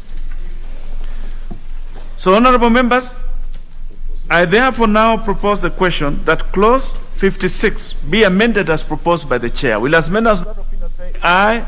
Aye. Will as many as of a contrary opinion say nay? The ayes have it. I now put the question that clause 56 as amended be part of the bill. Will as many as that opinion say aye? Aye. Will as many as of a contrary opinion say nay? The ayes have it. Clauses 57, 58, and 59. I propose the question that clauses 57, 58, and 59 be part of the bill. There are no amendments to these, honorable members. I therefore now put the question that clauses 57, 58, and 59 be part of the bill. Will as many of that opinion say aye? Aye. Will as many as of a contrary opinion say nay? The ayes have it. Clause 60. I propose the question that clause 60 be part of the bill. Chair? Thank you, Honorable Chair. I beg to move that Clause 60 be amended as per the order paper. And this is essentially to put a timeline to how much time a private, party and the contracting authority have to begin a project after the contract is signed. So it says that within 12 months of the date of the execution of the contract, the private or the contractor should have begun, in failure to which the contracting authority shall terminate the contract and no liability shall be attached to the contracting authority or the government. And this is because some people come with privately initiated proposals, they agree, a lot of work is done, they sign, then they disappear. So this is just to make sure that if you disappear, then within that period, then the government has no liability if they terminate the contract. I beg to... No.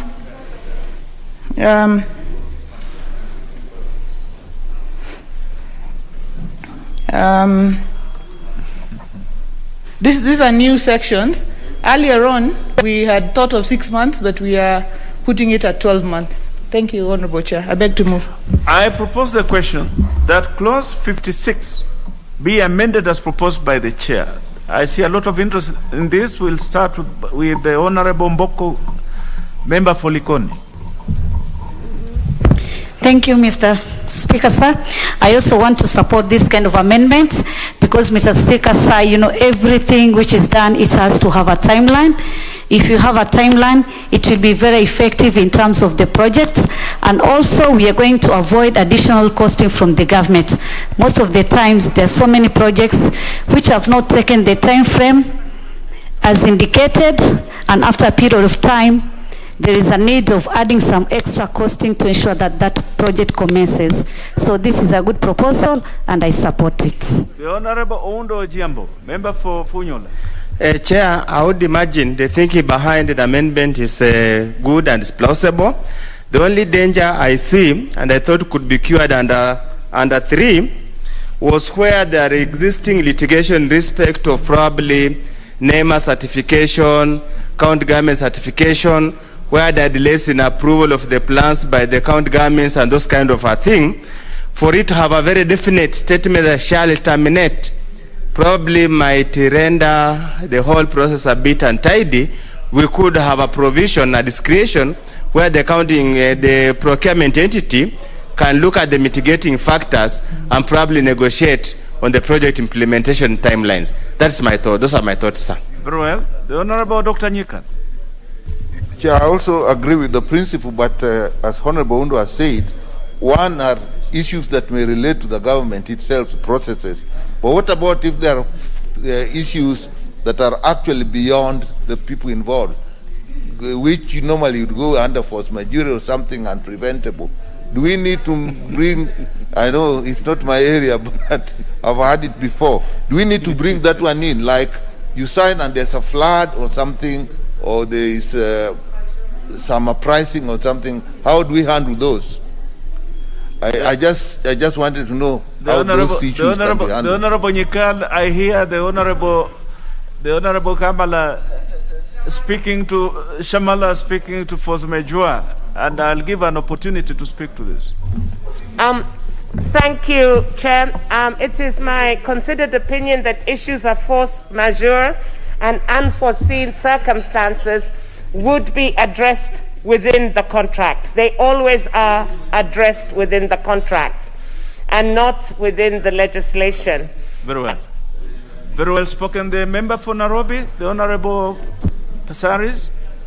Thank you, Chair. Chair, I mean, the government is intending to do major, big projects. And if you look, for instance, at Express Highway, to mobilize equipment, to get all the necessary approvals, you would need 12 months. So I support the committee in actually ensuring that it goes to 12 months. But within 12 months, they safeguard the government from legal action by the contractors, which I think the government has got a lot of contracts that they've done, and people have actually extended the contracts. We've seen, like, for instance, Kenya Pipeline and the Zakem issue. pending bills, pending bills, pending bills. So when it comes to a public-private partnership, I think it's important to also protect the government and ensure that you have a limited time in which a contractor is supposed to implement the project. So I support the committee. Members, I now put the question that clause 60 be amended as proposed by the chair. Will as members of that opinion say aye? Aye. Will as members of a contrary opinion say nay? The ayes have it. I now put the question that clause 60 as amended be part of the bill. Will as members of that opinion say aye? Aye. Will as members of a contrary opinion say nay? The ayes have it. Clause 61. I propose the question that clause 61 be part of the bill. There's no amendment to these, members. I now put the question that clause 61 be part of the bill. Will as many of that opinion say aye? Aye. Will as many of a contrary opinion say nay? Ayes have it. Clause 62. I propose the question that clause 62 be part of the bill. The Honorable Dwale, you remember you have a big post-amended. Oh, I have amendments. Chair, after consulting and looking at this bill in view of my amendment, which was touching on the independent power producers, yes, I have realized that one, there is an inquiry ordered by the Speaker on this matter, so I'll wait for the recommendation of the Committee of Energy. And secondly, I have also realized that these independent power producers, in fact, theirs is individual contract with the Ministry of Energy, so it's not per se within the public-private sector framework. So I tend to withdraw all my amendments for now. Well, the Honorable Dwale, but they were very exciting. I was personally excited by your proposals, but it is well.